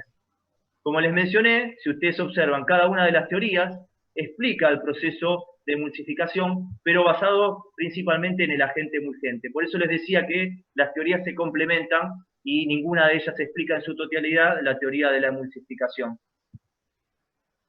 Bueno, me habíamos olvidado y retrocedo porque al no tener, les pido disculpas, al no tener la presentación, me olvido de que a veces coloco algunos hipervínculos y me olvido de decírselos. Lo que nosotros esperamos de ustedes es que cuando se les presente la fórmula cuantitativa de este tipo de sistemas, ustedes puedan identificar, y no solo identificar los componentes, sino que nos digan de qué signo de emulsión se trata. Y para eso es muy importante recurrir, a ver si me deja acá, no me va a dejar ir con el hipervínculo. Bueno, vamos al final. Es muy importante determinar el signo de la emulsión y hacerlo inicialmente visualmente antes de un tratamiento teórico. Y lo que yo me tengo que fijar a la hora de determinar el signo de la emulsión de mi preparado va a ser, por un lado, el agente emulgente. Vamos a ver que el agente emulgente tiene características que va a orientar hacia a que una formulación sea una OW o una WO. Es decir, ¿puedo usar el mismo agente emulgente para las dos? No. Voy a tener agentes emulgentes que favorecen el signo de una emulsión. Y en base a la emulsión que yo quiero preparar, ya sea OW o WO, voy a elegir un agente emulgente determinado o mezcla de ellos, ¿sí? Pero eso se basará justamente en la decisión de qué tipo de o qué signo le quiero dar a mi emulsión. Y por otro lado, la proporción de las fases. Como dice acá, ustedes van a darse cuenta de qué tipo de emulsión se trata, calculando los porcentajes. Por ejemplo, en el caso de las emulsiones que son OW, es decir, la fase interna aceite, ¿sí? Se sabe que este tipo de sistemas pueden ser estabilizados cuando la fase interna, es decir, el aceite, ocupa hasta un 50% en lo que es experimental. A veces en el teórico un poquito más, pero tomemos que es el 50%. Es decir, como ven la fórmula acá al costado, yo tengo mi fase oleosa, está ocupada por 10 gramos de vaselina líquida, 3 gramos de lanolina y 7 gramos de alcohol cetílico. Es decir, que mi fase oleosa está ocupada por 20 gramos. Como ven, representa el 20%, ¿sí?, de mi formulación. Quiere decir que más allá de yo conocer o no el agente emulsionante, yo ya sé que este preparado va a ser una emulsión OW, porque el porcentaje de la fase oleosa está muy por debajo. Entonces, siempre el porcentaje mayoritario va a ser la fase externa, que en este caso es el agua, ¿sí?, ocupando alrededor o un poco menos, ¿no?, del 80%. Ahora bien, ¿qué pasa cuando, como por ejemplo les decía, tengo 50% de fase oleosa y 50% de fase acuosa? Bueno, ahí es donde tengo que ir a observar el agente emulsionante. El agente emulsionante en esos casos es el que me va a decir qué signo tiene mi emulsión. Y vamos a ver algunos de estos agentes emulsionantes el día de hoy. Y en base a ese yo voy a decidir, bueno, esta es una emulsión OW o WO. Voy a volver a esto más adelante, lo vamos a repetir mucho y también lo vamos a ejemplificar con las fórmulas que están en la guía de trabajos prácticos. Bueno, para formular, esto podemos ir rápidamente, pero para formular, ¿no?, ya sea formas farmacéuticas líquidas o, chicos, si hay alguna pregunta ahí en el chat me interrumpen, ¿eh? No, por ahora no. Nada. Bueno.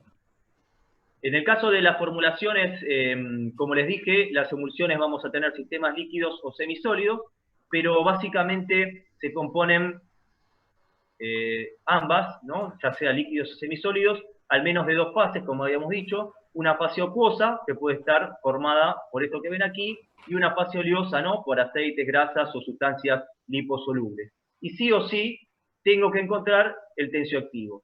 Ahora, ¿qué es lo importante de esto? Lo que yo quiero que tengan en cuenta, tengo que identificar una emulsión, entonces, sí o sí, el primer ejercicio que hago para tratar de, o trabajar con este tipo de formulaciones, identificar fase acuosa, fase oleosa y agente emulgente.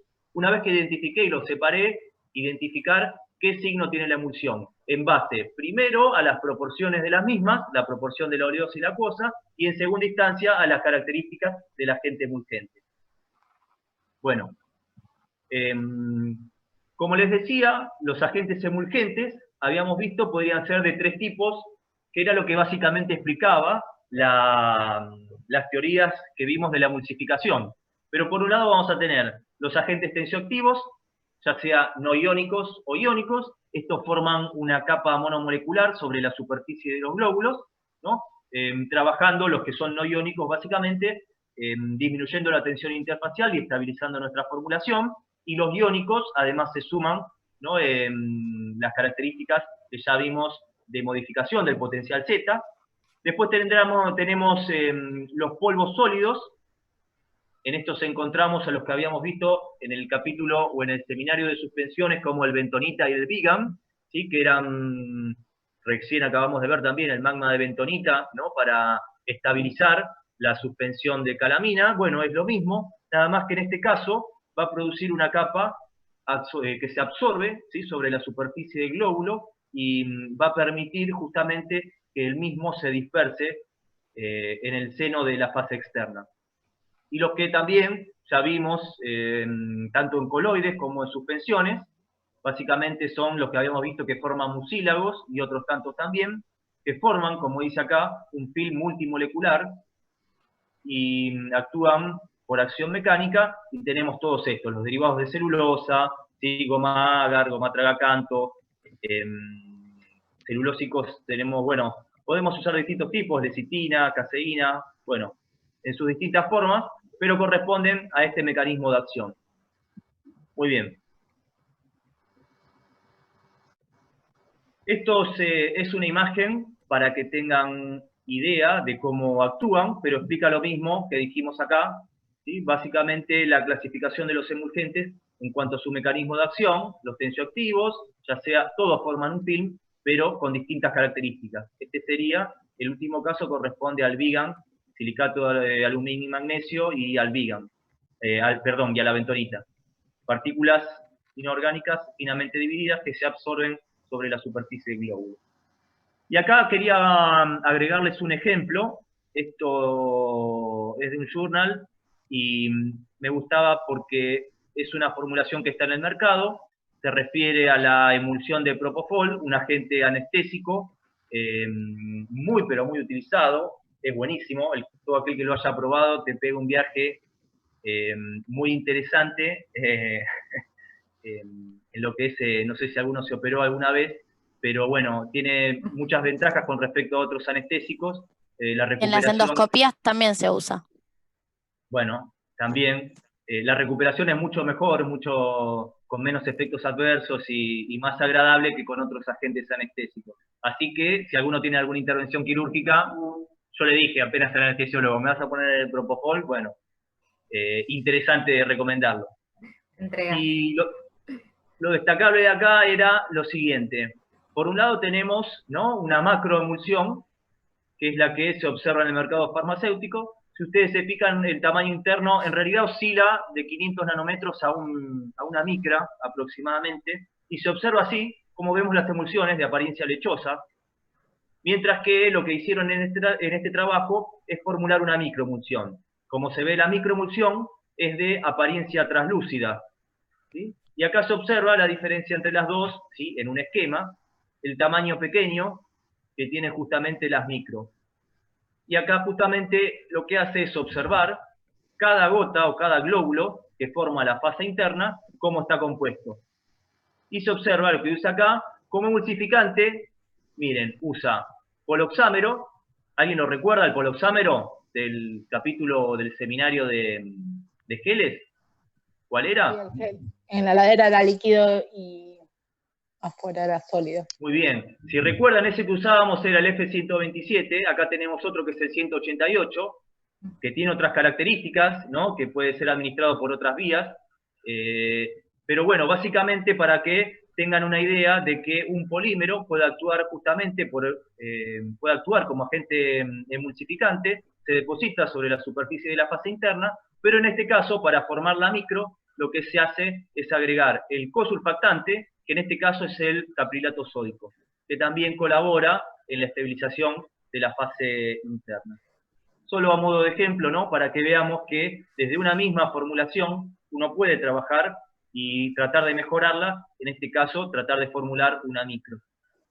Bueno, los coloides hidrofílicos, como ya habíamos visto, pueden actúan de hecho como una barrera mecánica, pero también por impedimento estérico, formando un film multimolecular. Acá tenemos algunos ejemplos, y también me parecía interesante compartir alguno, que está en la farmacopea británica. ¿Sí? Permítanme que baje así porque no me funciona el hiperlink. Entonces, esta es una emulsión de parafina líquida. ¿Para qué creen que se usará? Es para la vía oral.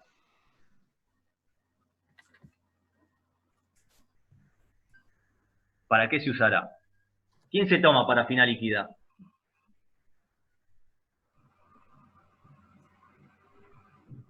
¿Qué les parece? ¿Para qué va a servir? No me dejen solo en esta. ¿Algo? No, pero no creo que se tome, no se puede usar como un vehículo o... Es vaselina líquida, ¿eh? Parafina líquida es vaselina líquida. Ah, entonces sí, está bien, para ir al baño. Laxante. Es laxante. Básicamente es una emulsión que está en la farmacopea británica, pero también está con otras características también en la de Estados Unidos, y justamente es un laxante, y se observa, si ustedes ven, tienen que administrar parafina, en este caso vaselina líquida. Realmente tomar vaselina líquida es desagradable. Entonces la idea es formularla de manera tal de enmascarar esas características desagradables y hacer que su toma, mejorar la administración. Y en este caso, como pueden ver, tenemos parafina líquida que va a formar la fase oleosa, un corrector del olor, vainillina, ¿sí? Cloroformo, un conservante, el ácido benzoico, y miren acá, sacarina como corrector del sabor, ¿sí? Agua purificada, y aquí tenemos como emulgente, ¿cuál es? Celulosa. La metilcelulosa. Metilcelulosa. Claro, en eso era lo que yo les decía de cómo tienen que trabajar con este tipo de preparado.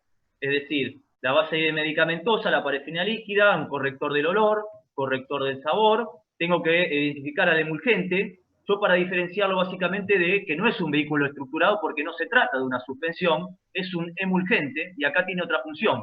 Como habíamos visto, un mismo agente, dependiendo de la forma farmacéutica que se trate, su función puede variar en la misma. Y lo que ustedes tienen que indicar es la función principal. En este caso, la metilcelulosa no es un vehículo estructurado, aunque va a modificar, sí o sí, porque su incorporación va a hacerlo, ¿no? La viscosidad de la fase externa. En este caso lo incorporamos como agente emulgente para que pueda o permita que los glóbulos de parafina líquida o de vaselina líquida, perdón, se puedan dispersar en forma homogénea. ¿Sí? ¿El Bueno. cloroformo para qué estaba ahí? Y el cloroformo para que te duermas una linda siesta. Ah, qué rico. Es una buena pregunta, estaba esperando que alguien la haga, y lo que tiene que ver el cloroformo, aquel que haya consultado la ABP se va a encontrar con que aparece mucho, y se utiliza básicamente por lo mismo que el mentol. Produce un enmascaramiento de los sabores desagradables sobre la lengua. ¿Sí? Es como un corrector del sabor, por eso se adiciona. Enmascara a aquellos agentes que tienen caracteres organolépticos desagradables. Bueno, el cloroformo altera la sensibilidad de las papilas gustativas hacia esos agentes, haciendo que se puedan enmascarar más fácilmente. Por eso es el agregado de cloroformo. Después, aquel que le interese más, va a ver que el cloroformo también, en lo que es la BP, tiene otra utilidad, que es para conservar el agua. Pueden consultar allí, ¿sí? para más detalle. Pero bueno, interesante. Fíjense que igual es muy poquito, 0,2 mililitros, con esa finalidad. Bueno, entonces continuando, ese era un ejemplo de una emulsión estabilizada por lo que sería un coloide hidrofílico. Y después tenemos las moléculas de tensioactivos de distinto tipo, de que ya sabemos que se van a incorporar o se van a acomodar en la interfase, ¿no? Formando un film monomolecular, como dice acá, y en el caso de tener carga, estabilizando a través del potencial Z. En lo que respecta a los tensioactivos que son no iónicos, ustedes van a encontrar que este muchacho, Griffin, creó una escala que se denomina escala HLB, y en esta escala este hombre tuvo en cuenta el balance hidrofílico-lipofílico de cada molécula del tensioactivo no iónico. Primero se creó para tensioactivos no iónicos. Esta escala presentaba valores que él fue tomando, valores arbitrarios de acuerdo, es decir, vio en cada molécula qué porcentaje era hidrofílico y qué porcentaje era hidrofóbico. Y de esa manera le asignó un valor, a través de un cálculo determinado que no es necesario que lo veamos.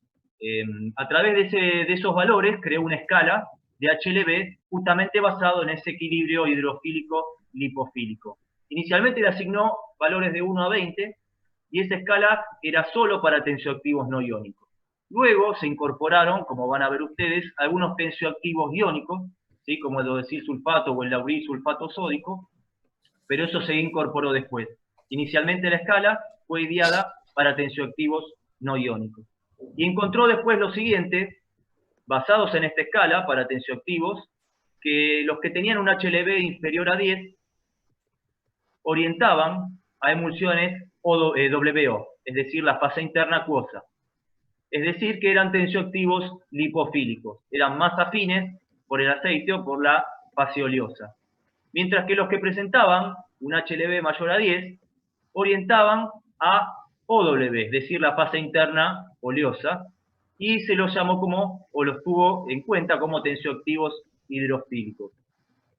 Lo que vamos a aprender nosotros es cómo calcular los valores de HLB, no de los tensioactivos, sino cómo hacer, a partir de una fórmula determinada, qué HLB requiere mi fase oleosa, de manera tal que con ese HLB que requiero para emulsificar o emulsionar la fase oleosa, con el agregado de agentes emulgentes o de un agente emulgente en distintas concentraciones, me permita que se pueda emulsionar en forma de glóbulos, como estamos proponiéndolo ahora. Bueno, la escala de HLB, como les decía inicialmente, era entre 1 y 20, como dice acá, entre 1 y 20, y se observó que los que tenían bajo HLB, entre 4 y 6, se solían utilizar como emulgentes, como habíamos visto, para emulsiones agua-aceite o WO. Los de este valor solían utilizarse como humectantes. Si ustedes recuerdan, en el seminario también los hemos propuesto de suspensiones, agentes humectantes. Emulgentes, más que nada hidrofílicos, los que tienen HLB comprendidos entre 8 a 18, y después, ¿no?, otros detergentes que también ya conocemos, y otros agentes solubilizantes.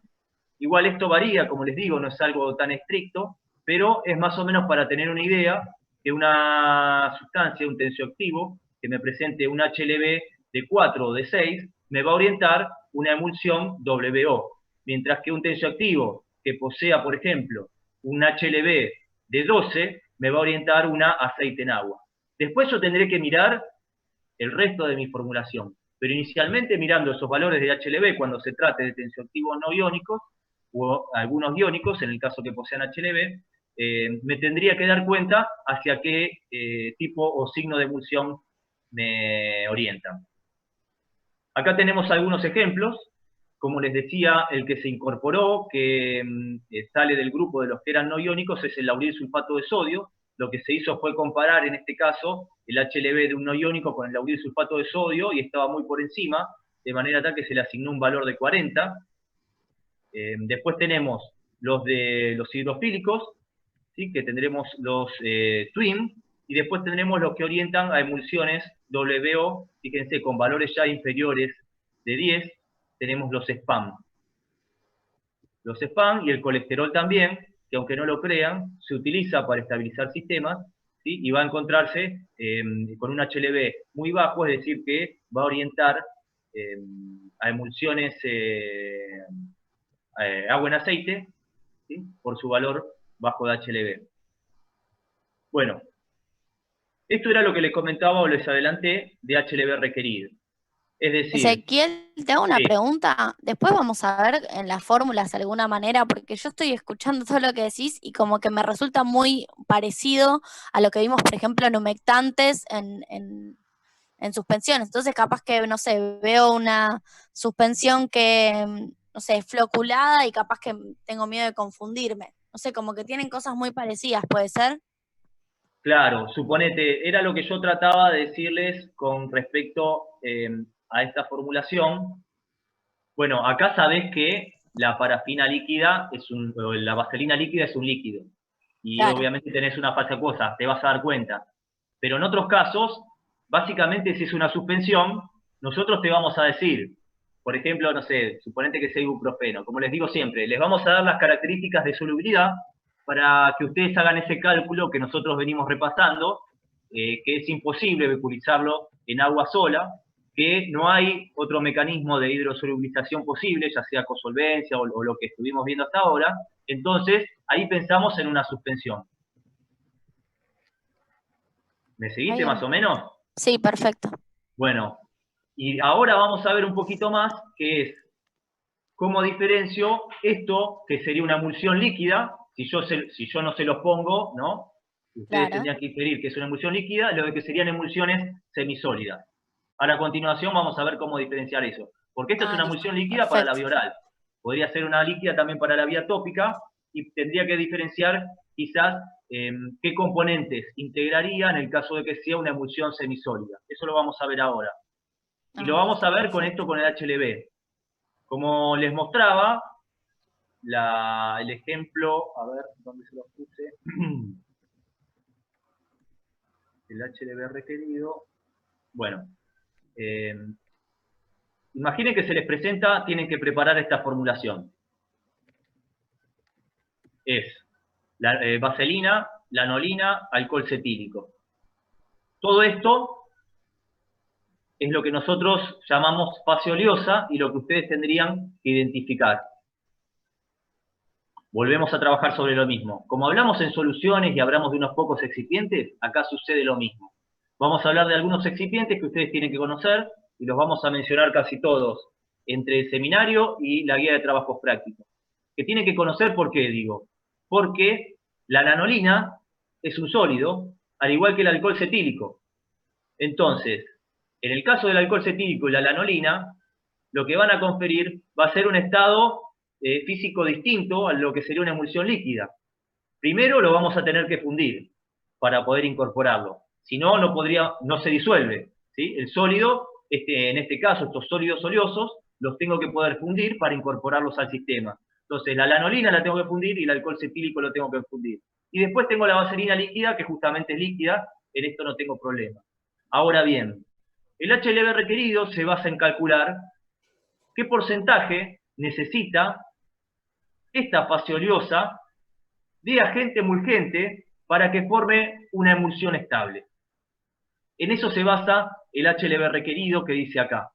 Es decir, a los componentes de la fase emulsionar se los identifica por un valor determinado que es HLB requerido.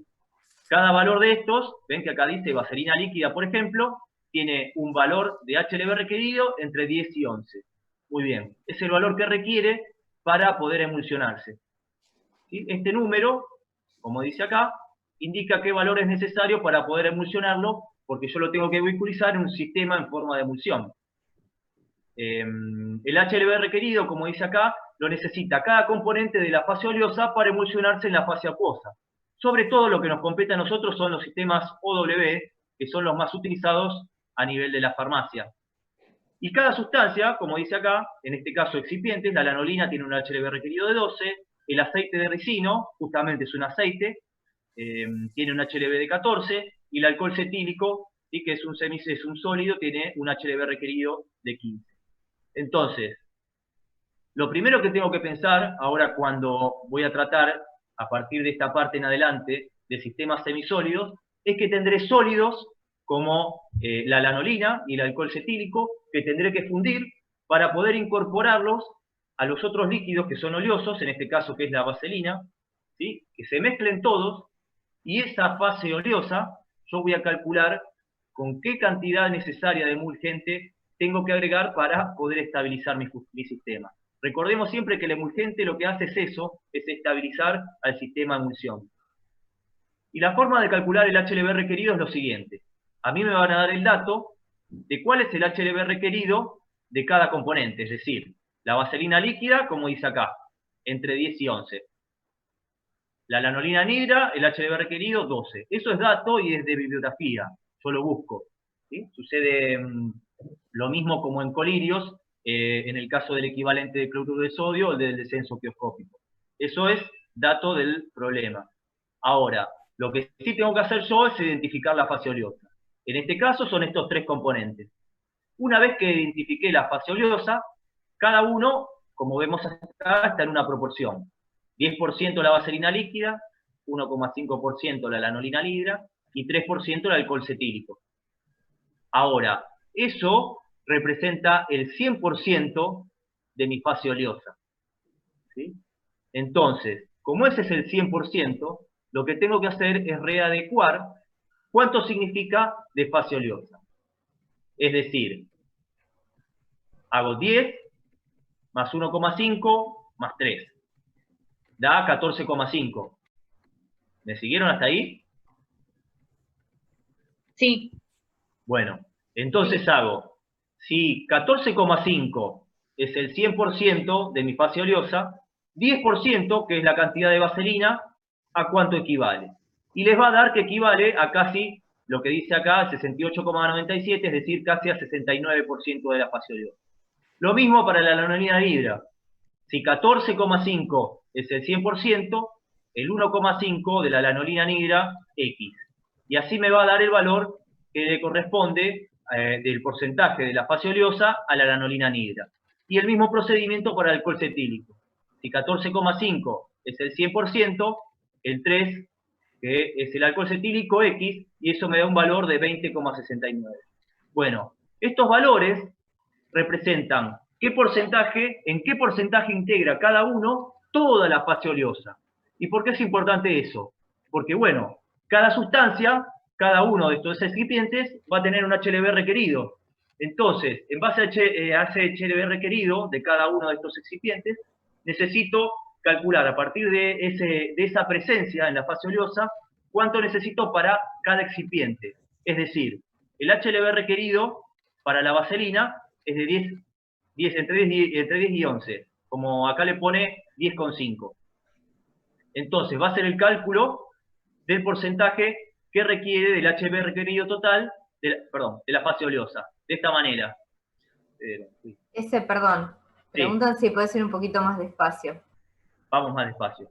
Bueno, calculamos el porcentaje de la fase oleosa, ¿sí? Es decir, cuánto representa cada uno con el 100%. ¿Eso sí me siguieron? Sí. Bueno, Sí. es el primer paso que tienen que hacer en la resolución de este tipo de problemas. Ya sé cuánto ocupa el porcentaje total de fase oleosa cada uno de mis excipientes. Ahora lo que voy a proceder es saber, con el HLB requerido de cada una de esas sustancias, cuál es el HLB requerido de la fase oleosa en total. De la siguiente manera. La vaselina líquida era casi 69. Entonces lo que voy a hacer es 69 multiplicarla por el HLB que requiere la vaselina líquida, que es 10,5.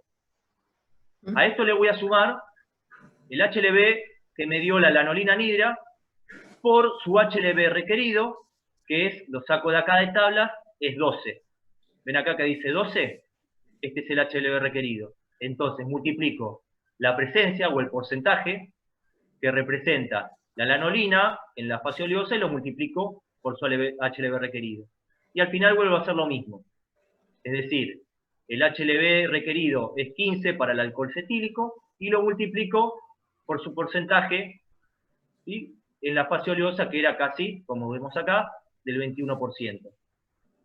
Ahora, como esto es un porcentaje, lo divido por 100 y me da el resultado total de lo que es el HLB requerido, que es 11,6. ¿Y qué significa esto? Bueno, que todos los componentes de mi fase oleosa, para poder emulsionarlos, requieren que yo agregue agentes emulgentes con un valor de HLB requerido de 11,6. Por ejemplo, si yo no tuviese o no hubiese tenido estos valores, por ejemplo, si hubiese tenido solo la vaselina líquida y no tenía lanolina y alcohol cetílico, el HLB requerido hubiese sido solo el de la vaselina líquida. Lo que pasa es que como tengo otros componentes de la fase oleosa, necesito calcular el HLB requerido por la fase oleosa total. Ahora bien, ¿hasta ahí me siguieron? Sí. Sí. ¿Por el chat? Sí, están poniendo que sí. Sí, también por el chat, sí. Bueno, el HLB requerido que yo pude calcular es de toda mi fase oleosa. Y ahora lo que tengo que proceder a hacer es qué emulgentes, obviamente nosotros no los van a tener que saber de memoria, sino que les vamos a dar los datos, ¿sí?, qué emulgentes tengo que adicionar para llegar a ese HLB requerido. Volvemos a repetir, miren esto. El HLB requerido que tengo que llegar es de 11,6. Bueno, recuerden que los HLB los sacamos de tablas. Y estas son las tablas. Como ustedes pueden ver, tenemos distintos tensioactivos y acá es el HLB de cada tensioactivo. Como yo les decía, primero llegaba de 1 a 20, después se extendió con el lauril sulfato a 40, pero básicamente, si ustedes se fijan, ¿sí?, tengo que buscar o seleccionar un agente que me permita llegar a este HLB requerido. Y me voy a encontrar con que es muy difícil encontrar un agente que tenga justo el HLB requerido. Entonces, para obtener ese HLB, voy a proceder a mezclar dos tensioactivos. Y lo que se hace, obviamente, es mezclar uno, como hacíamos con alcoholes, para calcular por la regla del paralelogramo de Koblenzi, uno de mayor, uno de menor graduación alcohólica. Aquí vamos a proceder a hacer de la misma forma. A partir del HLB requerido, voy a elegir uno de mayor HLB, en este caso sería el Twin 60. ¿Qué les parece? ¿Es hidrofílico o hidrofóbico? Hidrofílico. Hidrofílico, muy bien. Recuerden, por arriba de 10 en general son hidrofílicos, y uno por debajo de 11,6, en este caso elegí el SPAM 60. ¿Sí? Bueno, con estos dos tensioactivos, yo lo que tengo que determinar ahora es en qué proporción tengo que agregar cada uno para llegar a 11,6. Y lo único que hago es calcular el porcentaje de cada uno en la mezcla, de la siguiente forma. Yo sé que T, supónganse que es de Twin, como dice acá.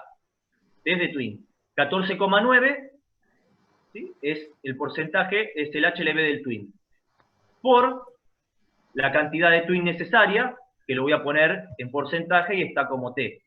Sumado a lo que me va a aportar el SPAM.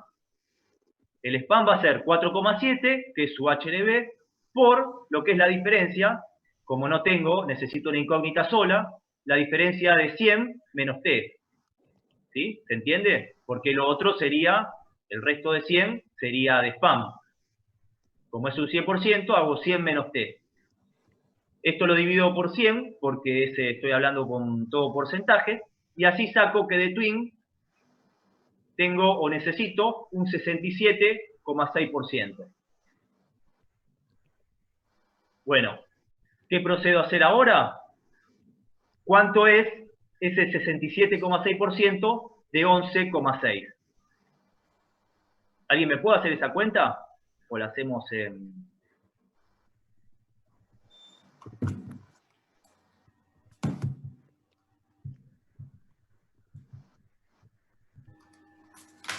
Fíjense que este 100 menos T, una vez que nos da el Twin, el valor de Twin, ¿sí?, nos da el valor de Twin, se lo restamos a 100 y nos da el valor del SPAM, que es el otro tensioactivo.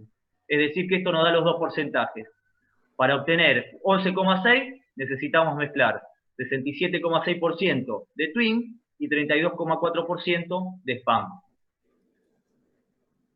7,84, ¿puede ser? Bueno, entonces, para...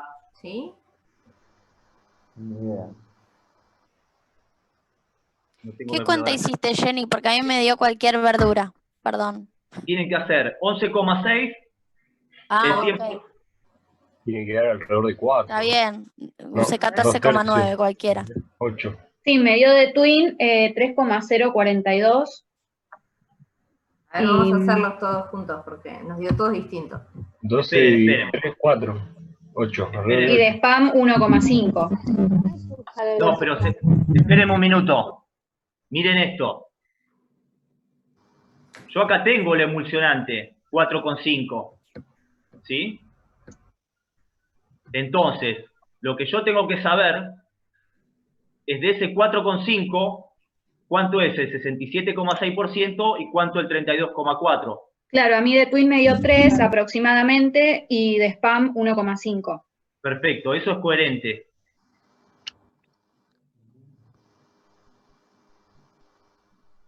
¿Todos siguieron hasta ahí esta última parte? Sí. Pongan en el chat si quieren. Sí.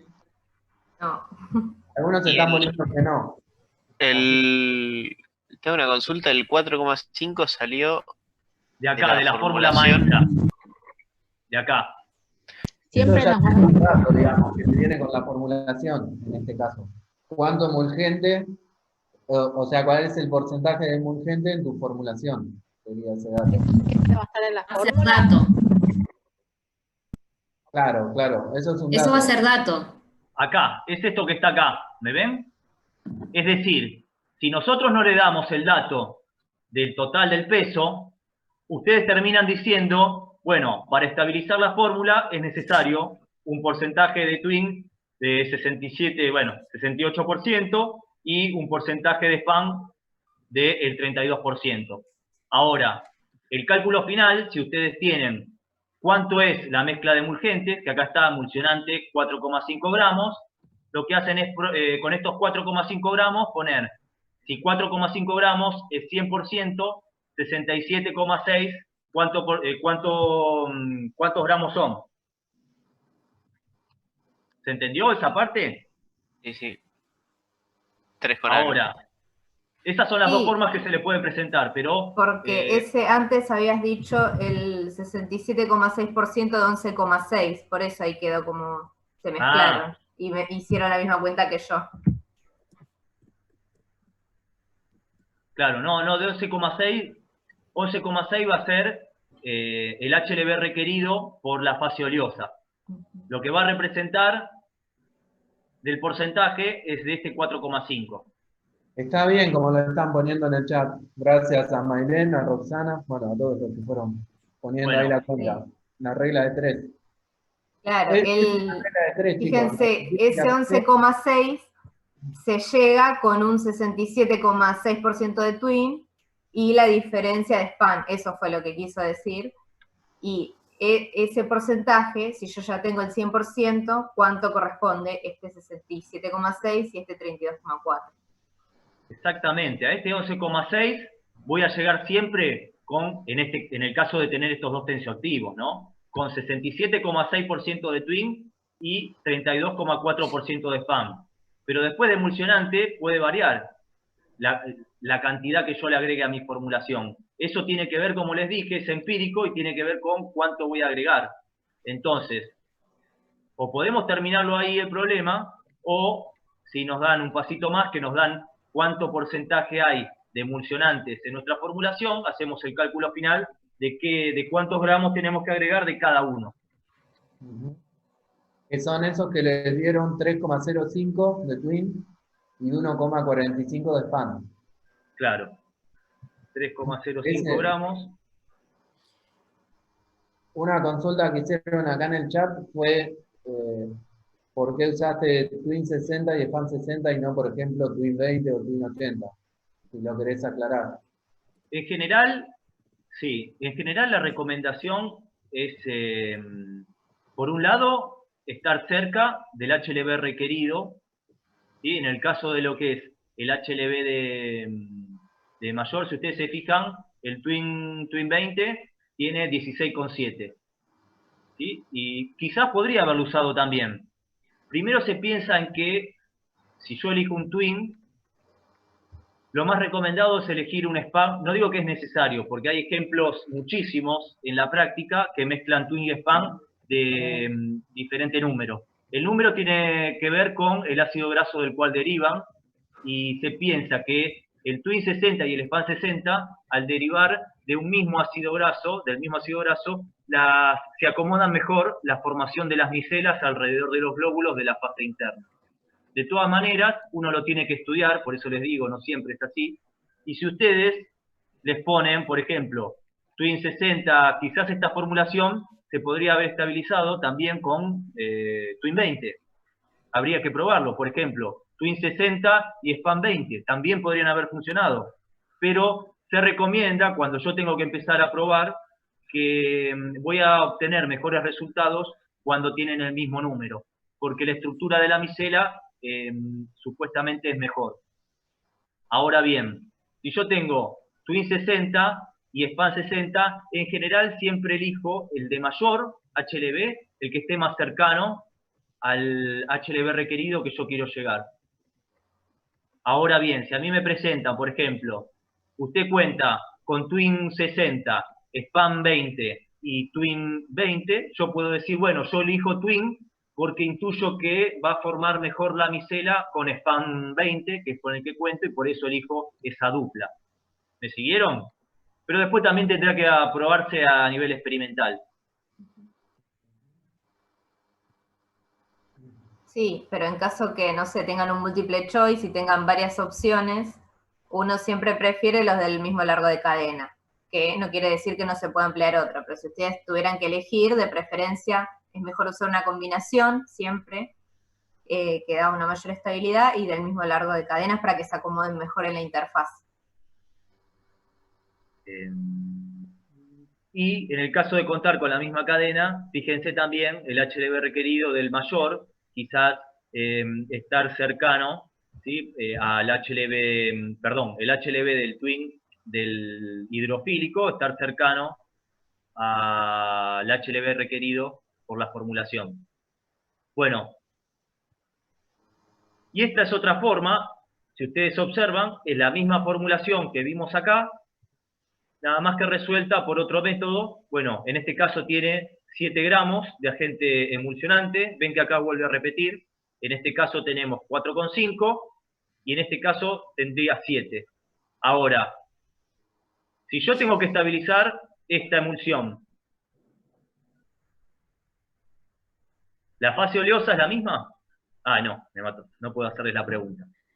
En el caso que la fase oleosa, como dice acá, es 10, 1,5 y 3, y yo tuviese acá 10, 1,5 y 3, es decir, la misma fase oleosa, por más que cambie, acá en vez de 4,5 tengo 7, lo que hago al tener porcentajes es con estos porcentajes ver cuánto en peso representan en estos 7, siempre que tenga la misma fase oleosa, porque yo ya calculé los porcentajes de cada uno que debo agregar. Entonces, estos no van a variar. Mientras tenga la misma fase oleosa, en la misma proporción, ¿no? Se van a mantener. Ahora, en este caso cambia los porcentajes, si bien los excipientes son los mismos, vaselina líquida, lanolina y alcohol cetílico, cambian, ¿no?, los últimos dos, su presencia en la fase oleosa, entonces su porcentaje, en el porcentaje final va a cambiar. Y lo que cambia también, fíjense, es el emulsionante no iónico, acá aclara que es no iónico, no dice emulgente solamente, y es 7 gramos en lugar de 4,5. Y lo que va a proceder ahora es hacer lo que se llama la regla del paralelogramo, que es similar a lo que hacíamos, muy similar a lo que hacíamos en el cálculo de la graduación alcohólica. Primero, volvemos a lo mismo. Calcular los porcentajes o la cantidad total de fase oleosa. ¿Sí? ¿Quieren que lo hagamos? Sí. Sí, por favor. Sí. Bueno, vamos a ver si lo puedo hacer acá.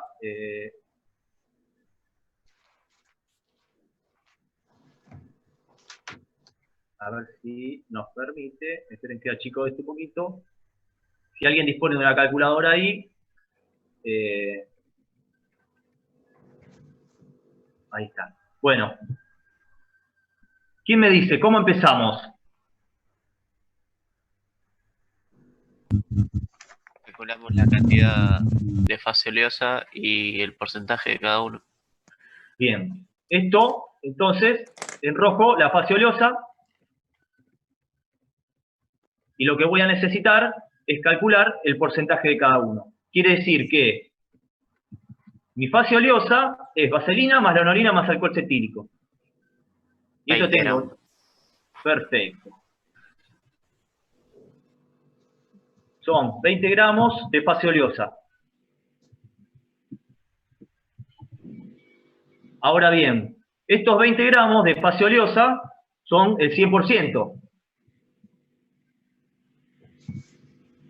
¿Cuánto tengo de vaselina líquida? 50. 10 gramos. Son 10 gramos que equivalen 50. Al 50%. 50%. Bueno, ya tengo de vaselina líquida. ¿Cuánto representa? ¿Sí? Ahora, ¿qué otro componente tengo? La lanolina. La lanolina. 3 gramos de lanolina. Y hago 20 gramos, 100. 3 gramos, ¿cuánto representa? 15%. 15%. Y vamos al último, que es el alcohol cetílico, que representa 7 gramos. Y hago el mismo procedimiento. Si... 35%. 35%. Bueno, ahí tengo el porcentaje de cada uno, que representa cada uno de mis ingredientes de la fase oleosa. ¿Y qué era el siguiente paso? Por el método que hablamos antes. ¿Qué debería hacer yo acá? Sacar el HLB requerido. Excelente. Multiplicarlo por el HLB requerido de cada uno. Recuerden, exactamente. Y eso es el HLB requerido de mi fase oleosa total. ¿Sí? Es el HLB requerido de mi fase oleosa total. Entonces, por el método que vimos antes, como dijo la compañera, lo único que procedí a hacer era multiplicar 10 por 50, en ese caso es la lanolina, el HLB requerido de la vaselina, perdón, por 50, más 15 por 12, que es el HLB requerido de la lanolina, y ahora el último, que es el HLB requerido del alcohol cetílico, 35% su presencia por 15. Y todo eso dividido por 100. ¿Cuánto me da eso? 11,05. 12,05. 12. 12,05. Y este va a ser el HLB requerido final, y el cual yo debería, ¿sí?, llegar con la mezcla o con el agregado de los emulgentes que yo elija para justamente llegar a ese. Bien, si procediéramos por la regla, vamos a suponer que tenemos estos dos.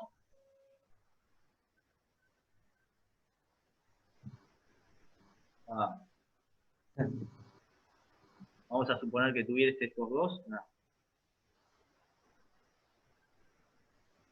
Voy a dejar copiarlo aquí.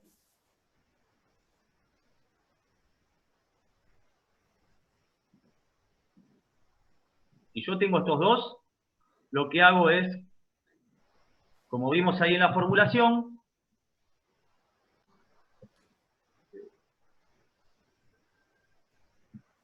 hacer el HLB requerido, que era 12,5, perdón que pongo punto a veces, pero me sale ahí en lugar de coma. ¿Qué tenía que hacer ahora?